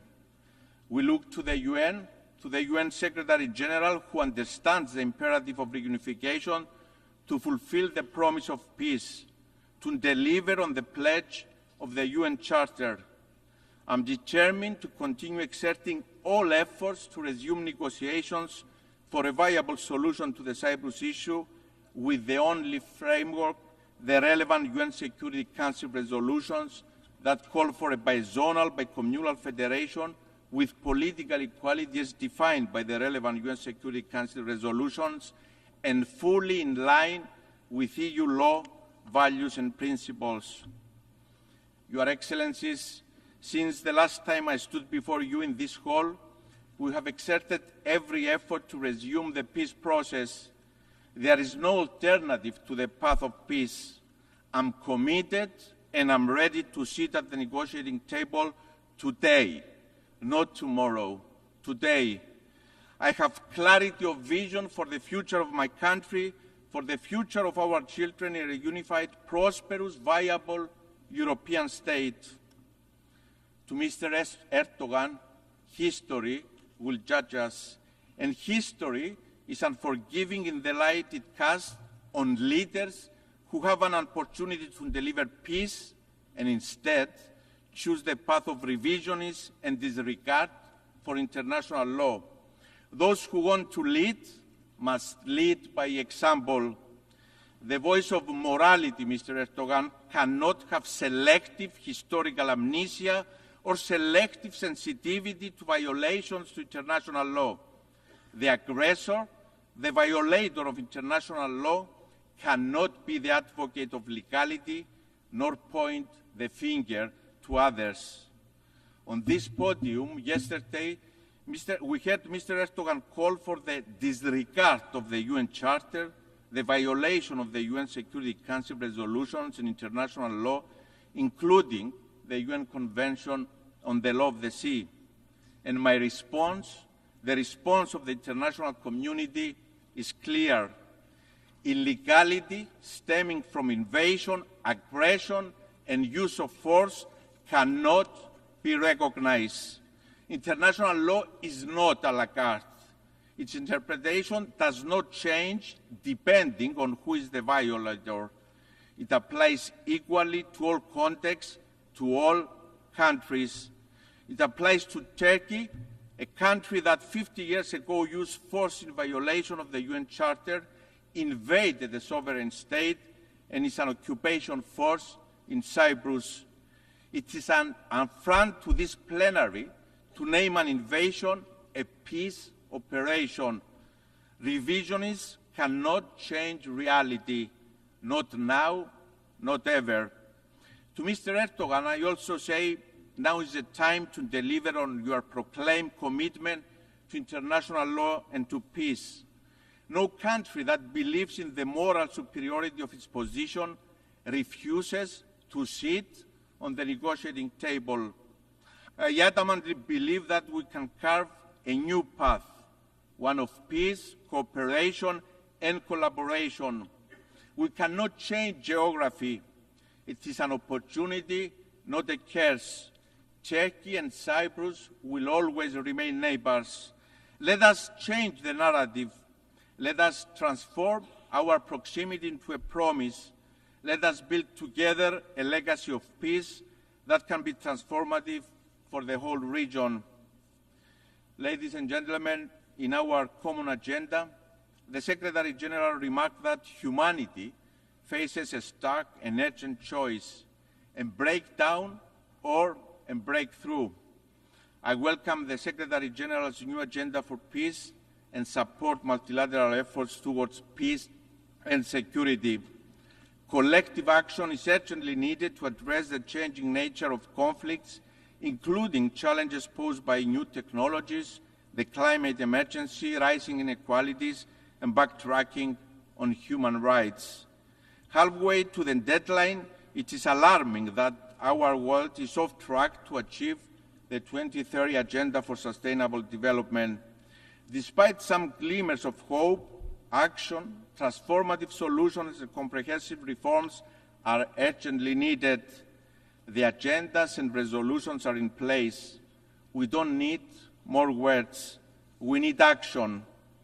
Human rights constitute the backbone of the multilateral system, and it is a top priority for Cyprus foreign policy, guided by our long-lasting commitment to promoting, protecting, and fulfilling all human rights, as well as advancing and strengthening international human rights within the United Nations. Cyprus has announced its first ever candidacy for the Human Rights Council for the period 2025-27, with elections taking place this fall. Our candidature stems from our deep dedication to promoting, protecting, and fulfilling basic human rights for all, as well as advancing and strengthening international human rights within the United Nations system. Ladies and gentlemen, the world is at an inflection point. Our children, the generations to come, are watching, and they will hold us accountable.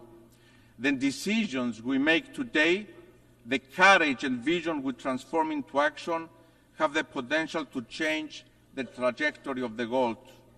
We have an opportunity to come together and, through multilateralism, by upholding the primacy of the UN Charter, to build a safer, more secure world.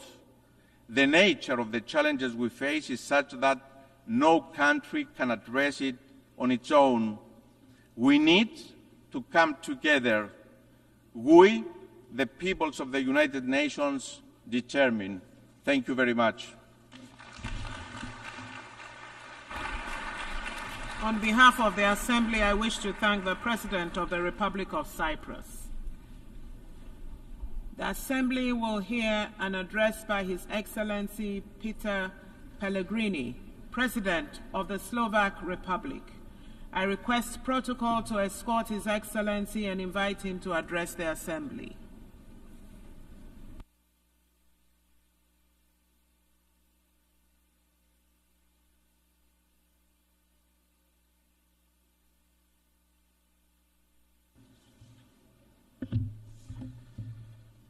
Madam President, Excellencies, ladies and gentlemen, it is an honor and privilege to address you from this place. It's the first time for me in my capacity of President of Slovakia. The United Nations organization, which we helped to found with our brotherly Czech nation under Czechoslovakia's flag, has been here for almost 8 decades. We could spend hours discussing its imperfections or flaws. We have a legitimate right to ask how the UN delivers on its core mission, and that is maintaining peace, guaranteeing international law, and protecting human rights. And most importantly, why it fails to do so quite often. Despite all its faults and failures, the UN is the only truly global forum we have. It is the backbone of the world order based on rules and international law. The cornerstone of the world as we know it. The UN is a vital international ecosystem for most countries in the world, including Slovakia. The sovereignty of the majority is, to a great extent, based on our ability to cooperate, show solidarity, and look for points where our often different interests meet. It builds on our readiness to reach a compromise and respect our diversity based on shared universal values, rules, and obligations. Especially in today's uncertain times, it is a powerful pillar of sovereignty, just like its classic features, territorial integrity or independence of action. The way we cooperate tells us a story about us, where we do belong, what do we reach for, and eventually who we are as people, community, humanity. Our joint confidence in the existing system of international relations with the UN as its key element is what separates us from chaos and arbitrariness. In other words, from war and violence.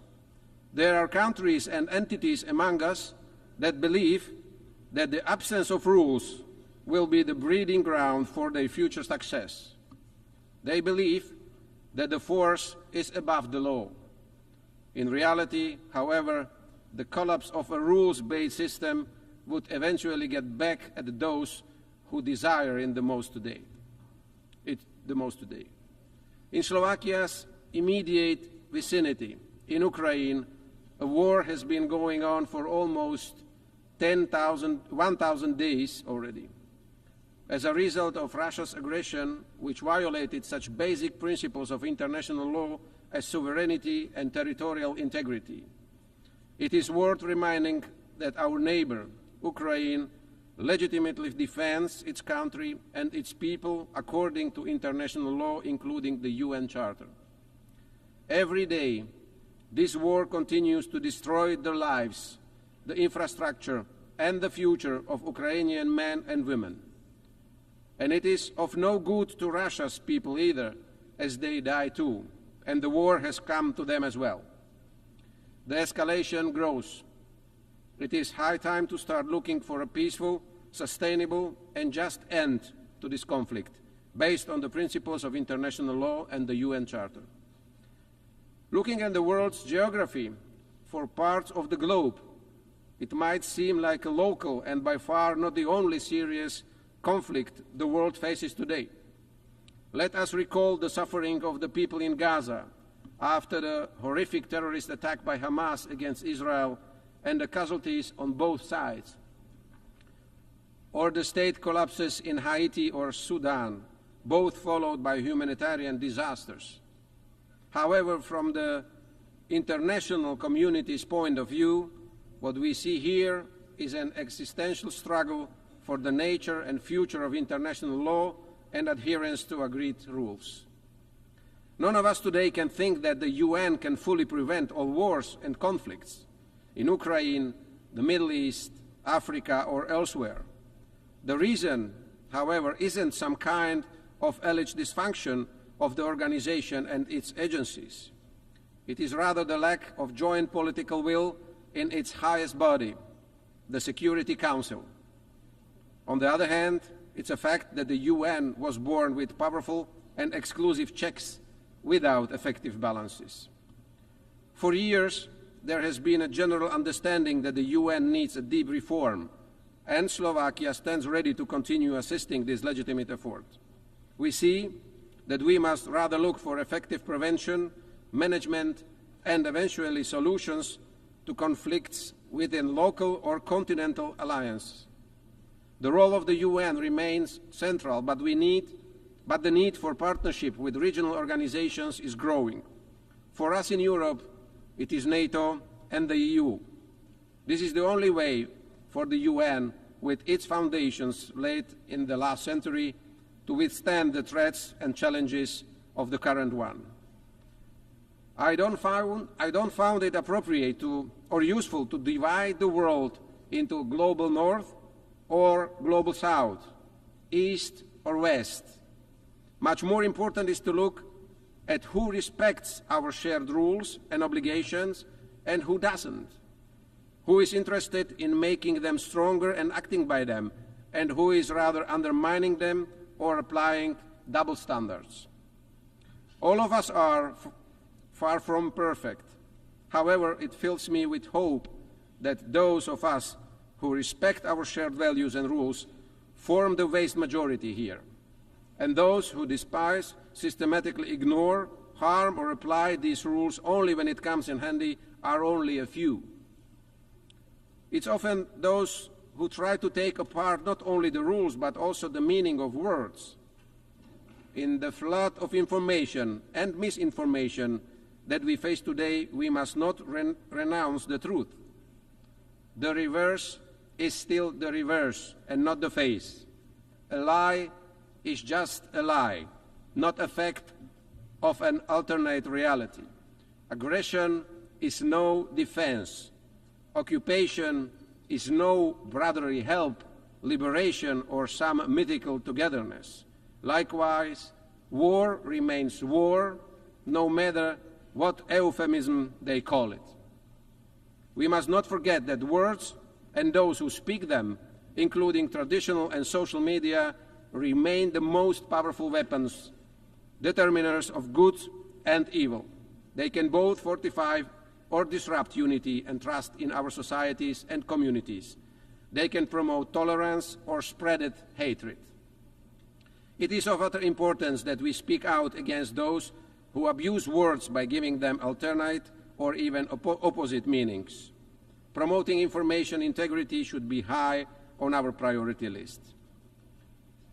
The global debate on climate change is a good example proving we can do this.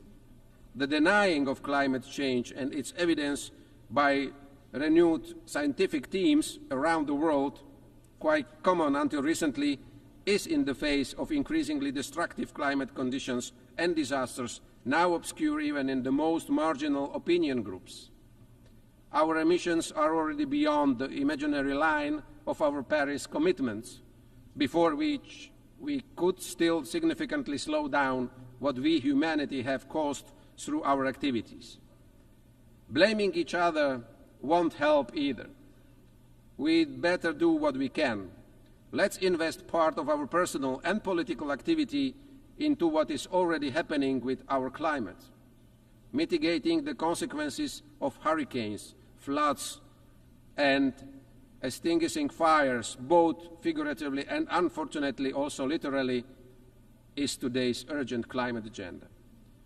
Protection of freedom, human rights, and human dignity for everyone, efforts to reduce poverty, strengthening food security, upgrading health, hygiene and vaccination standards, environmental protection, preservation of ecosystems and diversity. Here, along with the climate change mitigation, I see a huge area of action for the UN and its specialized agencies too. Practical and well-directed policies, coordination of different national development and assistance programs into regional synergies and successes, as well as comprehensive and expert evaluation of green transition efforts. That is what I expect from the UN of today. I am proud that Slovakia belongs not only in Europe, but also globally to the leaders in compliance with the joint climate commitments. I believe the UN should also pay much more attention to the technological and digital aspects of our lives. Today, it's almost equally important as our physical identities. What I have in mind is no global regulation. That is a task for regional actors. I rather think of the widest possible involvement of new technologies into everything that the UN has been working on. My point is that the whole world should more evenly benefit from technological progress. It should become one of the main engines of social progress and a way to level differences and promote gender equality. All of this is also a part of the basic mission of the UN. Another pressing problem in front of many countries and the entire international community is migration. It is a phenomenon that divides us rather than unites us. An agenda, elections are won or lost today. However, we should never forget that the most of our ancestors across Europe were refugees too, when they fled before war, poverty or persecution during Nazism or communism. There is no magic formula for addressing illegal migration. It is, however, clear that many aspects of migration need clear rules, transparent procedures, and effective policies, measures which will help the source, transit, as well as target countries. And it is also legitimate to appropriately address all security risks that, in particular, the illegal migration brings. But what we need in the first place is a calm, pragmatic, and realistic dialogue leading to the cooperation of all concerned parties, which not only deals with the consequences, but above all with the causes of illegal migration as well as those who aid and profit from it. Excellencies, ladies and gentlemen, Slovakia has a long-term been an active member of the UN. In the spirit of all these issues, priorities, and challenges that I mentioned today, Slovakia is preparing as a candidate for a non-permanent seat in the UN Security Council in 2028 and 2029. Our diplomats and experts are sitting in executive boards of several specialized UN agencies. The roots of Czechoslovak and today's Slovak diplomacy are closely linked with international cooperation. Names like Milan Rastislav Štefánik, Štefan Osusky, Ivan Krno, or Jan Papanek are well known in the diplomatic community, and some of them left a strong footprint here in the UN corridors too. The last one, Jan Papanek, was Czechoslovakia's delegate at the San Francisco conference and was one of the 14 people who formulated the final text of the charter that gave birth to this organization. All these prominent Slovak diplomats had one thing in common. They all were true and convinced multilateralists. And it is to multilateralism that we, to a large extent, owe our modern statehood and identity. It's therefore up to us, the leaders of this world, to stress in communication to our citizens that the building blocks and rules of the international community, which we have been lying together for almost 8 decades since 1945, have no sustainable alternative. It is our task to say and repeat that we must not bring them down, but on the contrary, fix and bolster them. Multilateralism, just like the world around us, is complex and has many diverse and often opposing layers. It requires a lot of patience, and it often brings frustration and bitterness. However, it's also the most precious generational wealth that we can rely to our posterity. It's up to us in what condition and how well or ill prepared for the future we will jointly pass it on.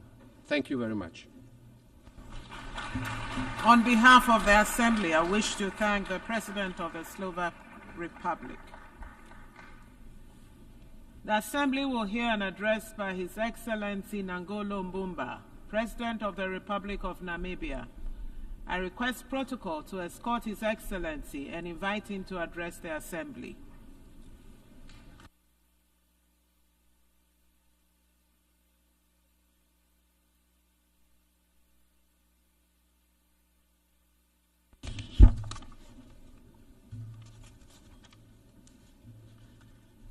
Madam Deputy President, the Secretary General of the United Nations, Your Excellencies, delegates, Namibia congratulates His Excellency Philemon Yang, President of the General Assembly. I also extend my appreciation to his successor, His Excellency Dennis Francis, for successfully steering the Assembly through trying times. It was during the 78th session where the relevance of the Assembly's work repeatedly came to the fore through reaffirmations. The theme for this general debate, leaving no one behind, acting together for the advancement of peace, sustainable development, and human dignity for present and future generations aligns perfectly well with our shared aspiration for effective international cooperation. In this regard, the adoption of the Pact for the Future and its annexes on the 23rd of this month, 2024, is encouraging. Namibia is proud to have served alongside Germany as a co-facilitator of the Summit of the Future. I congratulate all delegates for their commitment that brought the pact to fruition, all of you. Namibia's interest in the Pact for Future is grounded in the understanding that multilateral institutions, including the Security Council of the United Nations, do not represent African needs and aspirations. The institution created in 1945 must better respond to today's challenges. At the core of the Pact is this recognition and the urgency for profound global transformation. At the heart of our quest to rebuild trust in multilateralism is a legitimate demand to be recognized as equal partners. Partners who can be trusted. Partners in the fight against war, against poverty, against global injustices and inequalities. Mr. President, Namibia is particularly concerned about the impact of climate change. Changes in ocean temperature have affected our fish stocks with potential long-term consequences for our livelihoods, ecosystems, and tourism. Namibia and the rest of SADC region are going through an El Niño phenomena which has adversely impacted our food security. In this regard, Namibia has to declare a state of emergency to address the severe effect of drought. As we approach the 30th anniversary of the Beijing Declaration, we are presented with a renewed opportunity to strengthen gender equality. Namibia remains among the top 9 countries globally that have close to 80% of gender gap.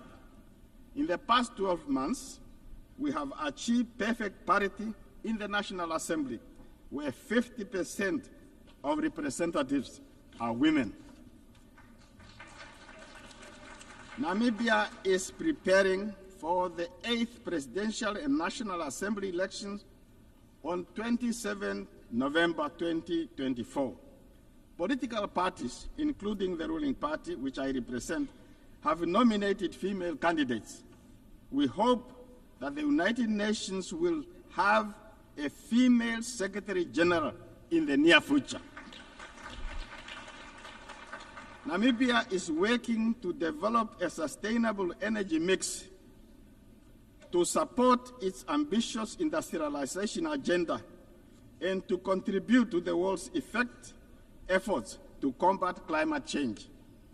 We are establishing green industrialization ecosystem for decarbonizing industries that find it difficult to lower their greenhouse emissions. Investment in these key sectors is critical in Namibia. And Namibia is urging developed nations to scale up support for developing countries to facilitate gradual energy transition. Turning to international peace and security, there is an urgent need for this Assembly to support the modalities to actualize the adversary opinion rendered by International Court of Justice regarding the ongoing conflict in Gaza. Prolonged occupation does not justify or make acceptance the hardship and injustice endured. This is particularly true for the people of Gaza, who continue to be brutally massacred. As a country that has endured genocide, Namibia believes that Israel, by intent and by action, is committing genocide. Namibia continues to call for a ceasefire and humanitarian assistance to flow unhindered into Gaza. On economic matter, economic hardships continue to affect the sister Republic of Cuba in stark contrast to the ideals of inclusivity and the goals of leaving no one behind. Namibia calls for the end of economic, financial, and commercial blockade against Cuba and calls for removal of Cuba from states that are accused of sponsoring terrorism. Namibia also reiterates its call for the immediate and unconditional lifting of illegal sanctions against our neighbor Zimbabwe, which hinders the country's capacity to achieve sustainable development goals. Further affronts to the United Nations Charter, its purpose and principle is the continued disenfranchisement of the people of Western Sahara, who are denied the right to self-determination. The 79th session of the UN General Assembly must do more to change that situation. In conclusion, Namibia is a child of international solidarity midwifed by the United Nations, and therefore remains its firmest of proponents. The United Nations system can be strengthened if we hold hands and work together as bridge builders to illustrate, as illustrated by the Summit of the Future, by choosing the way of collaboration over enmity, peaceful dialogue over war and conflict, and de-escalation instead of escalating things, we can achieve our shared goal of more peaceful, just, and prosperous world. And I thank you for your attention. On behalf of the Assembly, I wish to thank the President of the Republic of Namibia.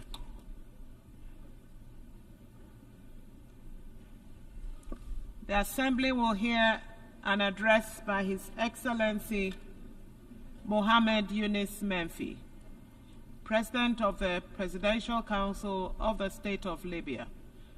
I request protocol to escort His Excellency and invite him to address the Assembly.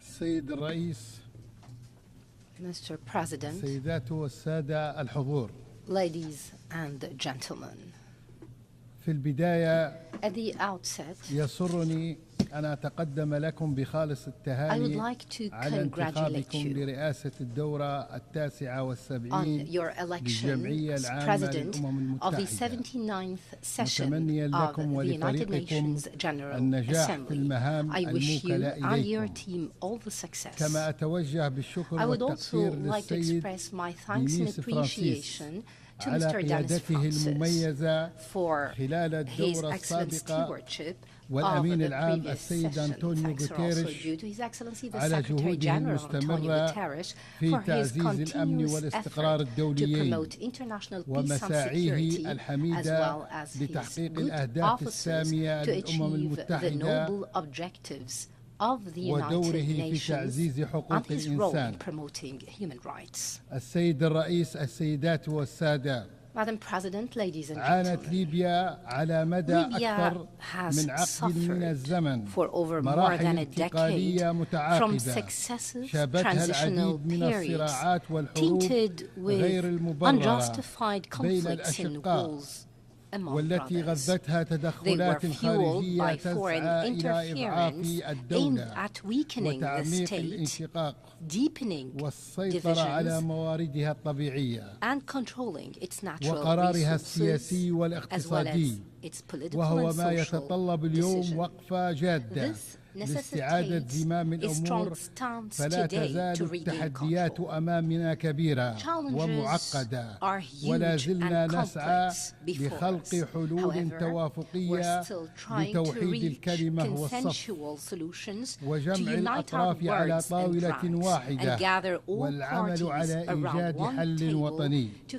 إلا أن الانقسام المؤسسي الناتج عن العرقلة الممنهجة لبعض الأطراف السياسية وما تبعها من نزاعات حول الصلاحيات والاختصاصات أدى إلى تفاقم الأزمة السياسية والمؤسسية بشكل ملحوظ، وزاد من تعقيد المشهد السياسي، بداية من خلق أجسام موازية إلى تجميد وإلغاء الالتزام بالاتفاقات السياسية المبرمة وقرارات مجلس الأمن ذات الصلة، وصولا لاستخدام موارد الدولة كأداة للضغط السياسي، وآخرها محاولة العبث بالقضاء الليبي، الأمر الذي يجعل من واجبنا أن نتحمل المسؤولية الملقاة على عاتقنا ونتدخل عندما يتعلق الأمر بأمن المواطن وقوته. السيد الرئيس، أن الحل السياسي الشامل بمساراته المالية والاقتصادية والأمنية إضافة لمسار المصالحة الوطنية هو السبيل الوحيد لتوحيد المؤسسات وضمان الاستقرار وصولا إلى الانتخابات وتجديد الشرعية لجميع المؤسسات وتقرير الشعب الليبي لمصيره. ونثمن في هذا الإطار الجهود الوطنية والدولية الرامية إلى دعم الحوار بين الأطراف الليبية، ونؤمن إيمانا راسخا بأن الشعب الليبي هو صاحب الحق في تحديد مصيره واختيار من يحكمه ويدير شؤونه وثرواته، ويجب أن يعطى الفرصة للبث في مستقبله من خلال تجديد الشرعية واستعادة سلطته التي تسعى بعض الأطراف إلى إقصائه. فالليبيون هم الأقدر على تقرير مصيرهم، والشعب هو الفيصل في اختيار من يمثله والعودة إليه عبر الاستفتاءات النزيهة، وعقد انتخابات شاملة هو الحل الأمثل لإنهاء أي انسداد سياسي.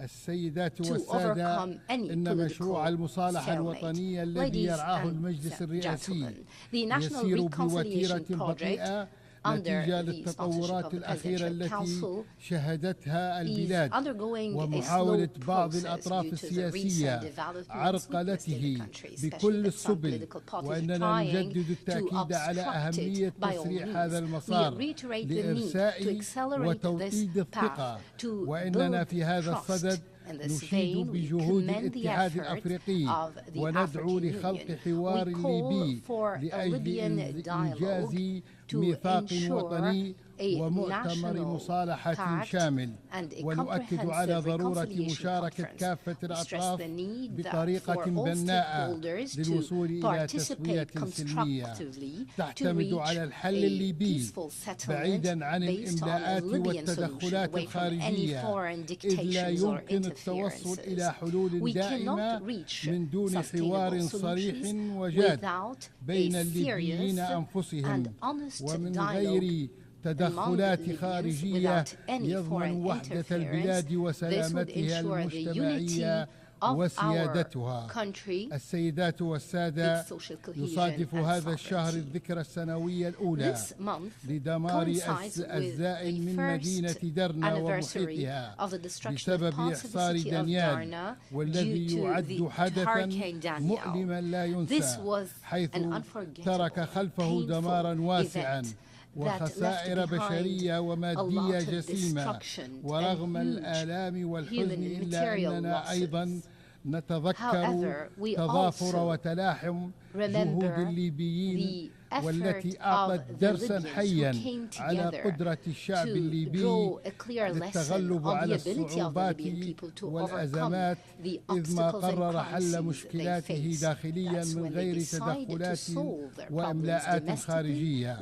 كما نجدد الدعم للجهود الصادقة التي بذلت للتعافي تمهيدا لإعادة الإعمار في كافة ربوع البلاد. السيدات والسادة، ما يرتكبه الاحتلال الإسرائيلي من جرائم إبادة وتطهير عرقي ضد الشعب الفلسطيني واللبناني يمثل انتهاكا صارخا للقوانين الدولية، متمسكين بمبادئ المحاسبة وعدم الإفلات من العقاب، ونشير في هذا الصدد إلى انضمام دولة ليبيا إلى جنوب أفريقيا في القضية المرفوعة أمام محكمة الجنايات الدولية بخصوص الكيان الإسرائيلي وانتهاكاته الجسيمة للقوانين والقرارات والمواثيق الدولية، ولتعزيز المساءلة على الانتهاكات والإبادة الجماعية التي يتعرض لها الشعب الفلسطيني. كما أننا نؤكد أن إبعاد شبح نشوب حرب إقليمية في المنطقة يكون من خلال معالجة الوضع في غزة وإيقاف الانتهاكات والاعتداءات الجسيمة في فلسطين، ونؤكد على حق الشعب الفلسطيني في تقرير مصيره وإقامة دولته المستقلة violations against Palestine. We stress the right of the Palestinian people in self-determination, establishing their independent statehood with Jerusalem as its capital. Ladies and gentlemen, Mr. President, turning to the regional and international affairs, we stress the need for concerted effort to counter illegal migration and terrorism. This represents a huge challenge, not only to Libya, but to many other countries, especially the ودول المنطقة وليبيا كونها دولة عبور تتحمل عبئا كبيرا في هذا الشأن، ونحن نؤمن أن حل هذه المسألة يتطلب تضافر الجهود مع ضرورة مراعاة التشريعات الوطنية والجوانب الإنسانية وحماية حقوق المهاجرين. أما فيما يتعلق بالإرهاب فقد عانت ليبيا بشكل كبير من هذه الآفة، ونجحت في القضاء على تنظيم داعش بفضل تضحيات أبنائها وجهود المؤسسة العسكرية وتضحياتها ودعم المجتمع الدولي. ونحن نواصل العمل على تعزيز الأمن الداخلي وحماية الحدود من خلال التعاون مع المجتمع الدولي لإنشاء مراكز أمنية للتنسيق الجهود بين مختلف القوى الأمنية والوطنية ودول الجوار، وأن محاربة الإرهاب ليست مجرد مواجهة عسكرية بل هي ظاهرة متعددة الجوانب تتطلب تضافر الجهود المحلية والدولية ونهجا شاملا يعالج مختلف أبعادها. ورغم أهمية جهود الأمم المتحدة في هذا الصدد نرى ضرورة تطوير آلية وطنية لمواجهة هذه التحديات بعيدا عن التدخلات السلبية. السيد الرئيس، السيدات والسادة، أقول لقد آن الأوان أن نرص صفوفنا وأن نمد جسور الوحدة لنجعل من تضامننا حجرا لأساس لوطننا، هذا الوطن المعطاء وشعبنا الكريم المحب للحياة. أقول لكم إننا لن ننعم بخيراتنا وثروات وطننا طالما بقيت بذور الفتنة والشقاق تنمو بيننا، وإن وحدتنا هي المفتاح لاستقرارنا وهي الأمل الذي سيحمل أبنائنا نحو مستقبل أفضل. وأدعوكم للتشبث بوحدتنا الوطنية ونفض التدخلات الخارجية التي تهدف إلى تقويض مساعينا. إن التاريخ يشهد على عظمة هذا الشعب الذي ألهم أمما وشعوبا عبر العصور ويبرهن على أنه رغم كل ما يمر به من تحديات يعود دائما أشد قوة وصلابة وبأسا ولا ينسى الليبيون من وقف إلى جانبهم في لحظات الشدة وسنظل على عهدنا نعمل من أجل بناء مستقبل مشرق يليق بطموحات شعبنا وآماله ولن نبخل بأي تضحية في سبيله. شكرا والسلام عليكم ورحمة الله. On behalf of the Assembly, I wish to thank the President of the Presidential Council of the State of Libya. The Assembly will hear an address by His Excellency Luis Rodolfo Abinader Corona, President of the Dominican Republic. I request protocol to escort His Excellency and invite him to address the Assembly.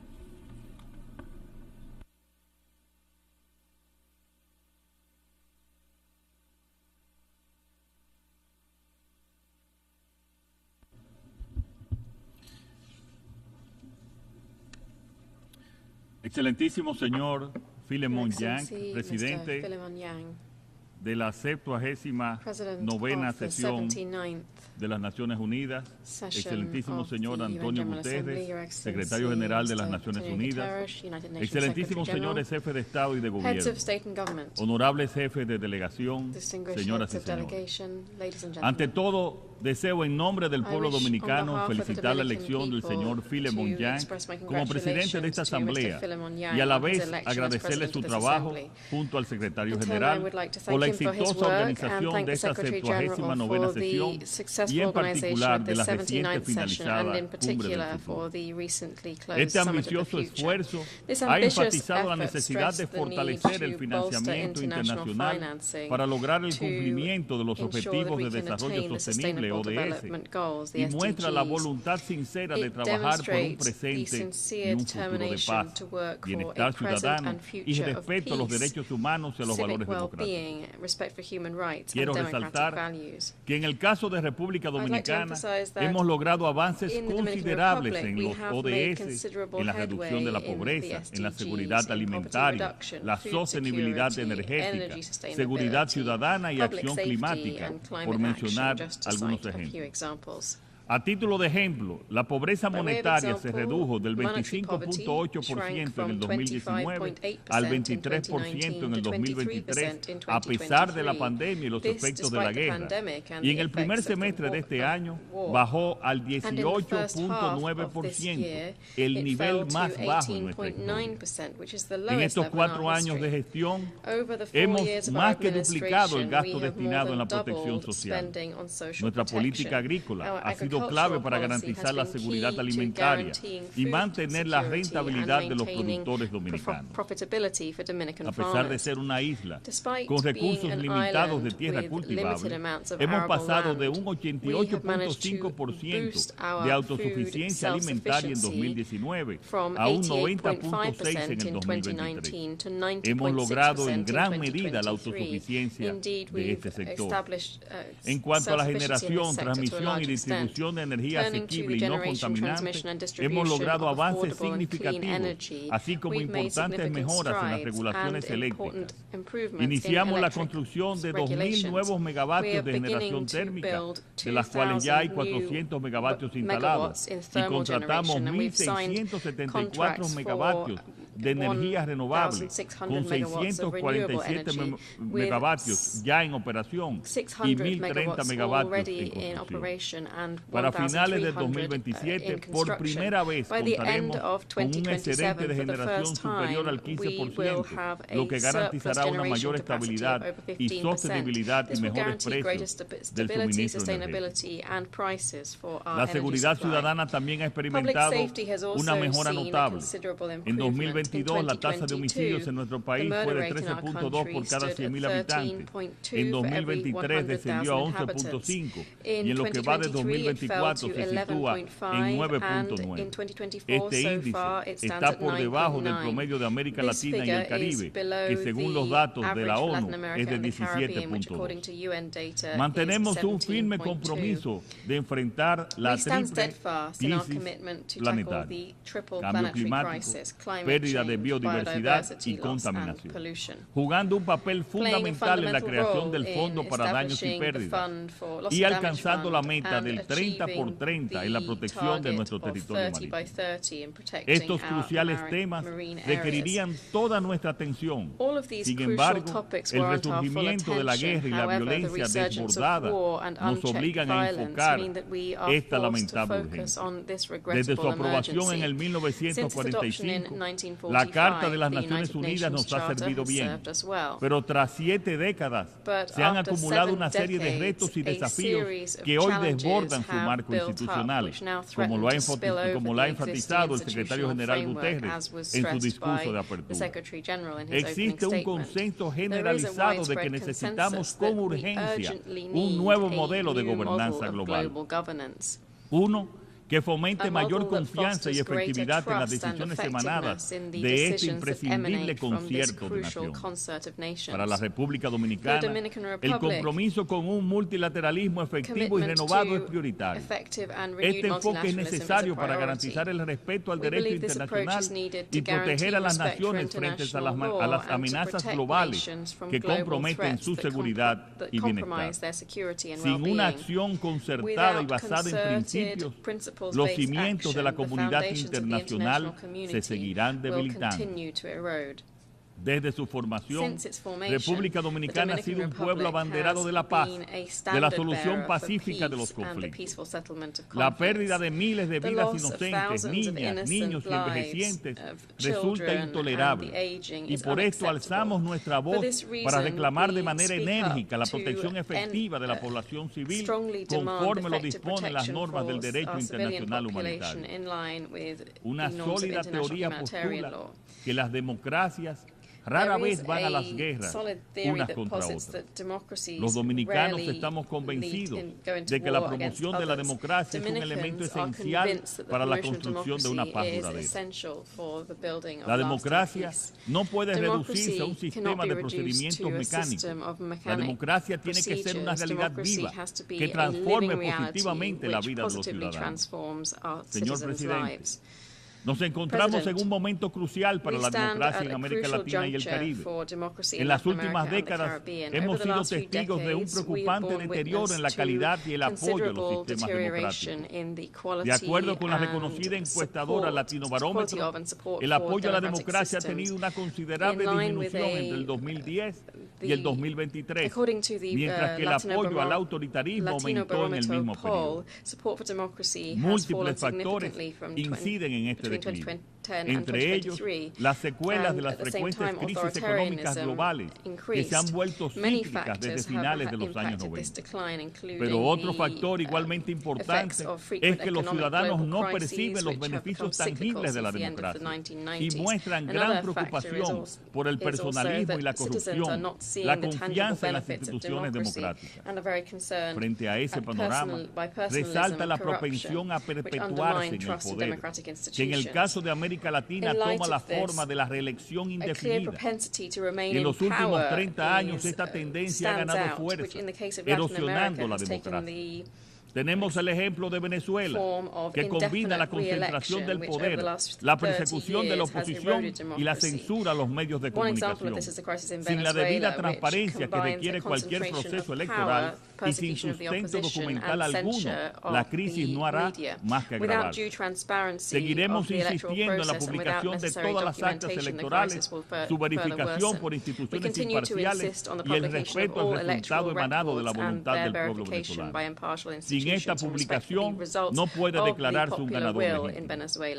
La alternancia en el poder es un elemento esencial para garantizar un ejercicio político responsable y genuinamente participativo. La democracia parte de un principio fundamental: El perdedor tiene que aceptar su derrota y ejercer una oposición leal y constructiva. Otro principio democrático esencial establece que el ganador tiene el deber de no avasallar ni doblegar al adversario. La democracia no puede ser ejercida únicamente por y para los ganadores. La mayoría debe garantizar el respeto y la inclusión de las minorías, que gozan de iguales derechos y deben ser tratados con equidad y justicia. Señor presidente, el pasado 19 de mayo el pueblo dominicano me reeligió en la primera vuelta electoral para un segundo y último mandato presidencial, logrando además una mayoría calificada en ambas cámaras del Congreso. Con la mirada puesta en el fortalecimiento de la democracia dominicana, presenté muy recientemente una reforma constitucional ante el Congreso dominicano que busca consolidar el límite a la reelección presidencial de manera taxativa, 2 periodos consecutivos y nunca más. Esta reforma se propone dejar un legado de mayor estabilidad política y social a las futuras generaciones y buscar establecer un principio general de manera más clara y robusta. El poder es siempre transitorio y debe de estar al servicio de la gente. Señor presidente, toda democracia exige un compromiso con la defensa de los derechos humanos, fundamental para proteger la dignidad y la libertad de cada individuo y brindar legitimidad al poder político.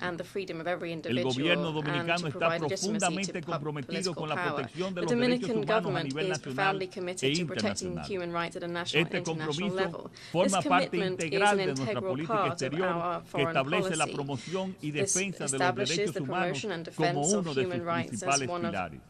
Aquí no hay cálculos ni bandos, tan solo principios. Por eso, la crisis en Haití merece una atención especial. Desde hace más de 3 años, la inestabilidad en el país vecino ha generado una presión significativa sobre nuestra seguridad. Venimos solicitando con firmeza el involucramiento de la comunidad internacional en un rol protagónico y sostenido en la estabilización de Haití. Esta es una necesidad estratégica para la seguridad en mi país y en toda la región.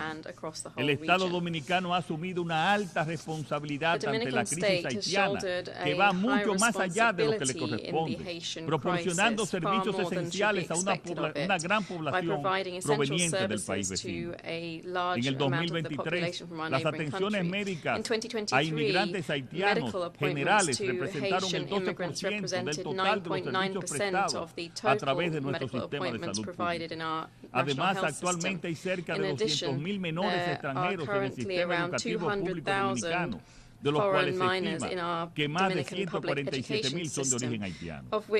Estos datos reflejan la gran carga económica y sentido humanitario de República Dominicana, pero solos no podemos más.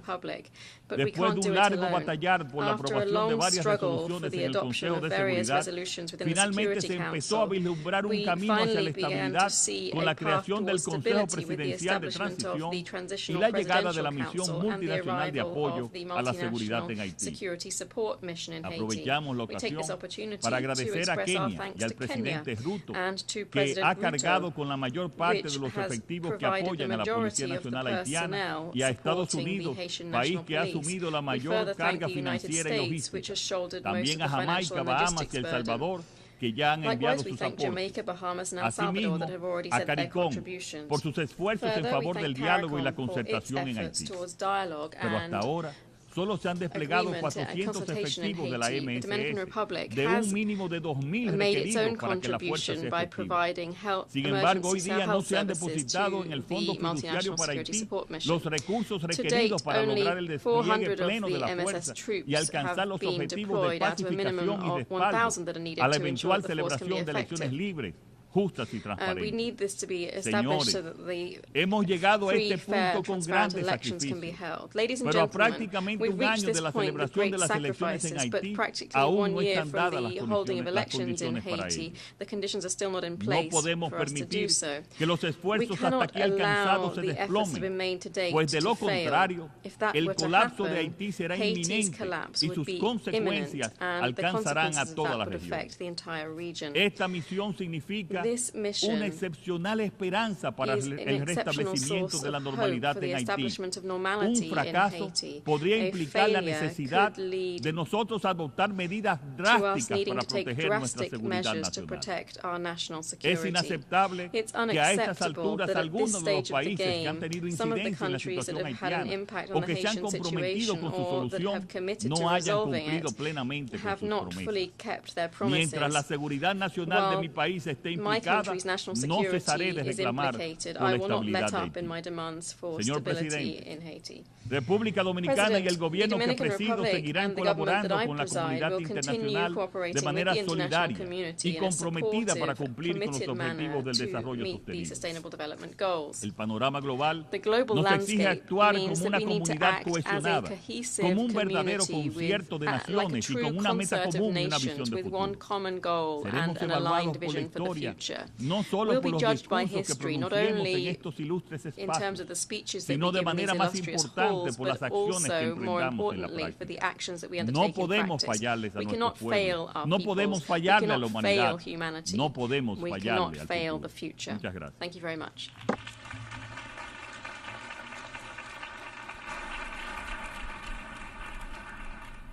On behalf of the Assembly, I wish to thank the President of the Dominican Republic. The Assembly will hear an address by His Excellency Klaus Werner Iohannis, President of Romania.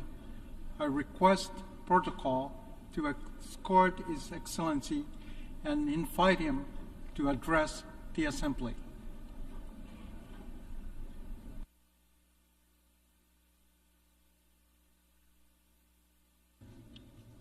Mr. President of the General Assembly, Mr. Secretary General, Excellencies, we have all gathered here, the world leaders, with the responsibility of a better global vision and the will to make it happen.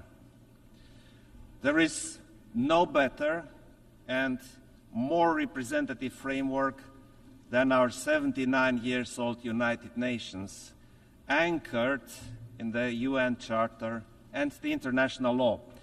However insecure the world is today, the answer to our problems will always be more cooperation and more solidarity. Romania will always uphold the international world order with the United Nations at its core. If we want to find the solutions, we need to have a more responsible look at our world, to understand its challenges. Let us remember what brought us here together in the first place: peace as a state of spirit, as a purpose, as a tool. Regrettably, we see around the globe that insecurity, violence, conflicts, and even war have taken a firm grip on our world. Our main challenge is finding the much-needed solutions to restore and safeguard peace. Otherwise, the international order and the international law are ours to lose. When diplomacy is the most difficult tool to use, it is precisely then when we need to use it most. Look at the dire global consequences of the Russian war against Ukraine. It has unleashed the greatest security crisis in Europe in recent history, in breach of the international law and with implications going well beyond Europe. In this context, Romania has extended a strong, multidimensional support for Ukraine and its people, and we are committed to maintain it for as long as it is needed. At the same time, Romania will continue its unwavering support to consolidate the resilience of the Republic of Moldova, the second most affected country by this war. Our security is not regional it is global. This brutal war has already harmed nations and people across the world. Food security stands proof. My country has a crucial role in facilitating the grain exports from Ukraine through our ports on the Danube and at the Black Sea. A long-term conflict is unacceptable, and we must stay the course. Ukraine needs the resolute support of all UN member states determined to uphold the international law and the United Nations Charter. Romania fully supports the peace initiative of President Zelensky. It is the only approach to ensure a just and lasting peace in full agreement with the UN Charter and the international law. Ladies and gentlemen, protecting all civilians must remain our common objective. Almost a year ago, the heinous attack committed by Hamas against Israeli civilians has shocked the world. Against the spiral of violence that followed, our actions based on Security Council resolutions should prevail. The end of hostilities, a safe release of all hostages, and facilitation of the safe shipment of the humanitarian aid for the civilians in Gaza are imperatives no one can deny. Furthermore, we support all efforts to resume the political process based on the two-state solution, coexisting in peace and security within safe and recognized borders. More broadly, around the world, there are alarming calls to stop blatant violations of human rights under many forms and rooted in different causes.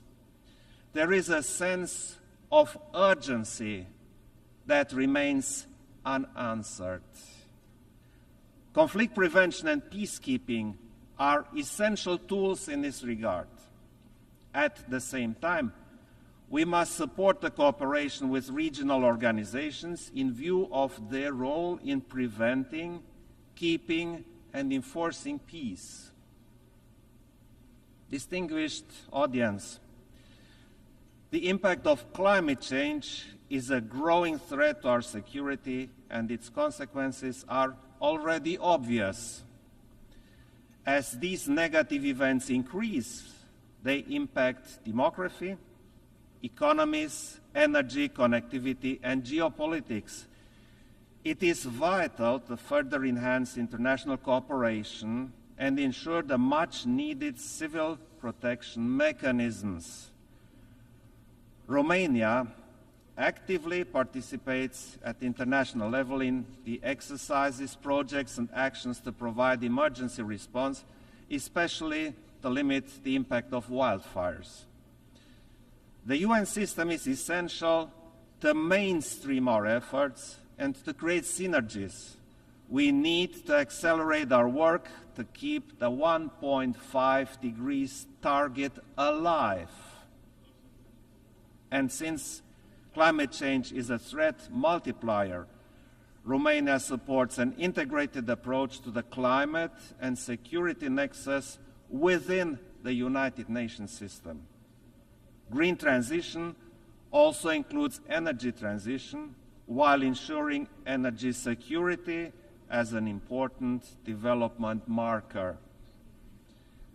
Ladies and gentlemen, we live in an era when we could fully enjoy the opportunities offered by information, innovation, and connections.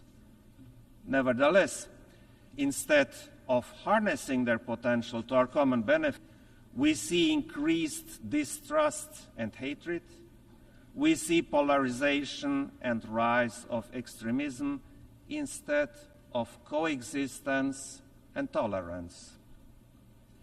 Technology misuses, disinformation, and other hybrid tools are at the center of the problem with the aim of undermining our security. In such times, it has become way easier to destroy than to build.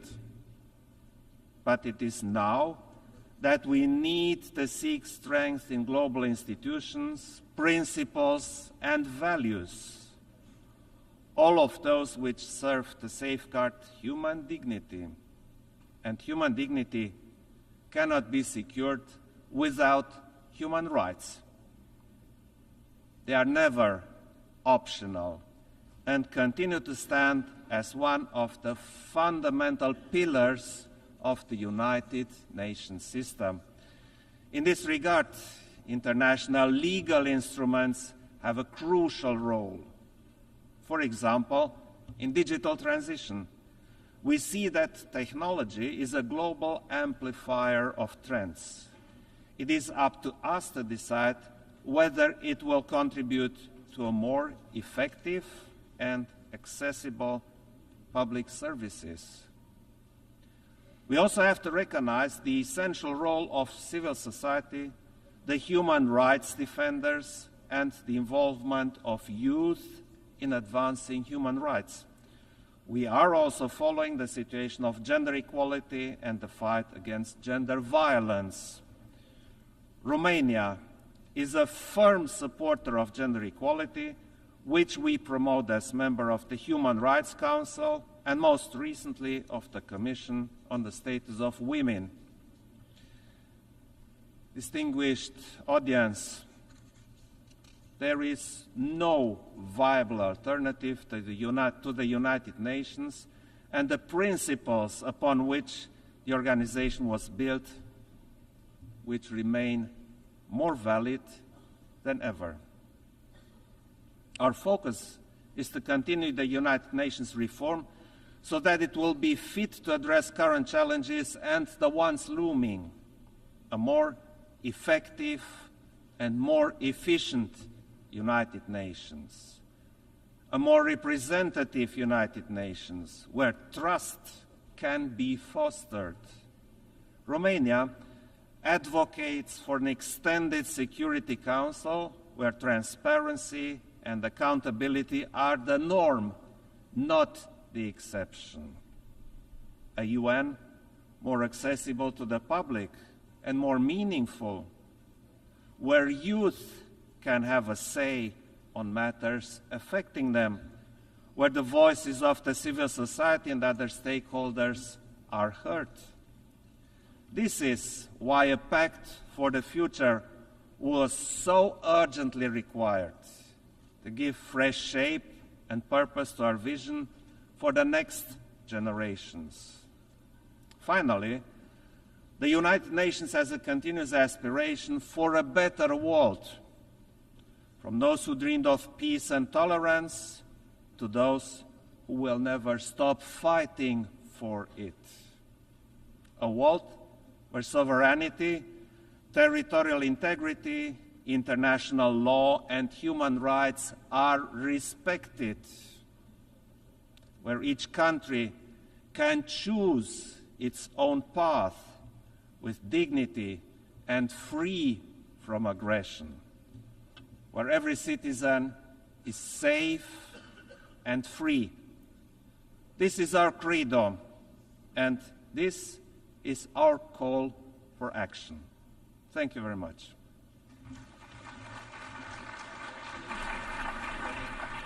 On behalf of the Assembly, I wish to thank the President of Romania. The Assembly will hear an address by His Excellency Félix Antoine Tshisekedi Chilombo, President of the Democratic Republic of the Congo. I request protocol to escort His Excellency and invite him to address the Assembly.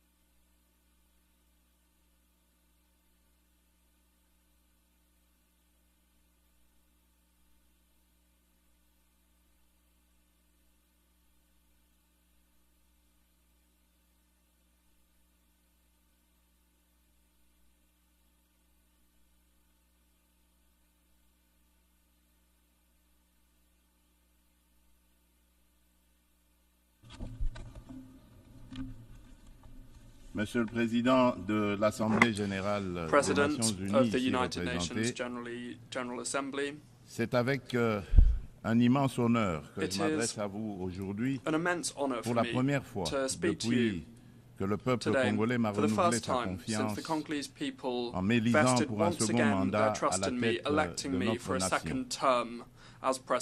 Ayant eu l'occasion de prendre la parole devant vous par le passé, je suis particulièrement ému de pouvoir le faire à nouveau en ce moment significatif pour notre pays. Je tiens à féliciter M. Philemon Yang pour son élection à la présidence de cette 79e session, de même que je rends hommage à vos prédécesseurs pour leur engagement constant au service de cette institution.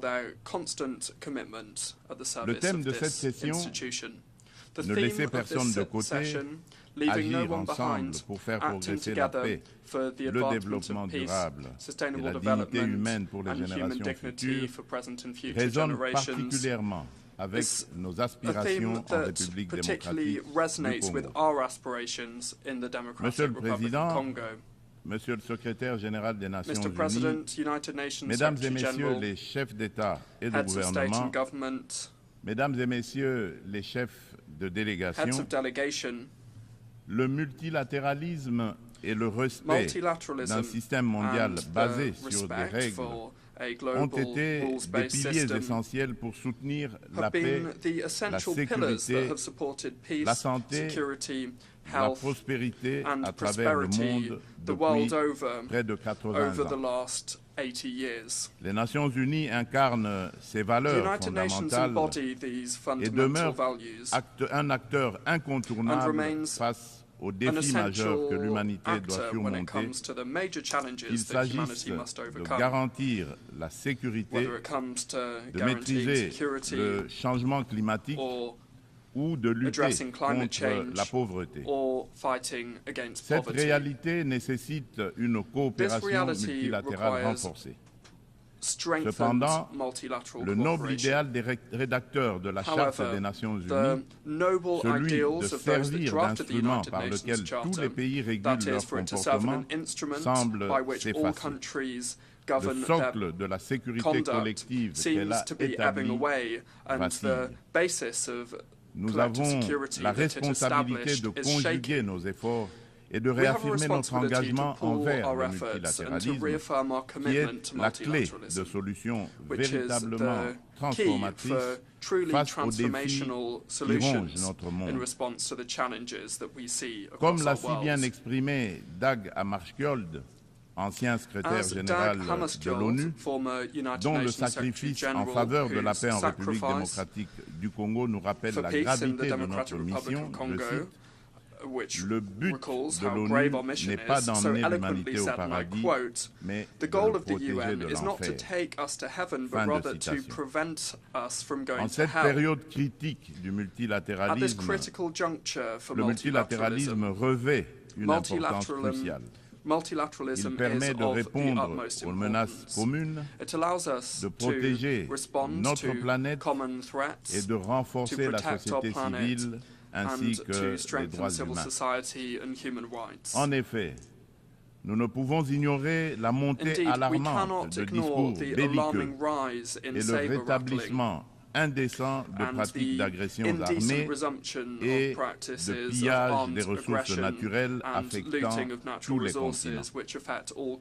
Le conflit russo-ukrainien qui persiste et continue d'affecter la région n'est qu'une manifestation parmi tant d'autres qui menacent la paix dans le monde. Le Yémen, le Soudan, la Syrie ou encore le terrible drame qui se passe dans la bande de Gaza entrent dans le lot pour lequel le multilatéralisme jouerait pleinement son rôle.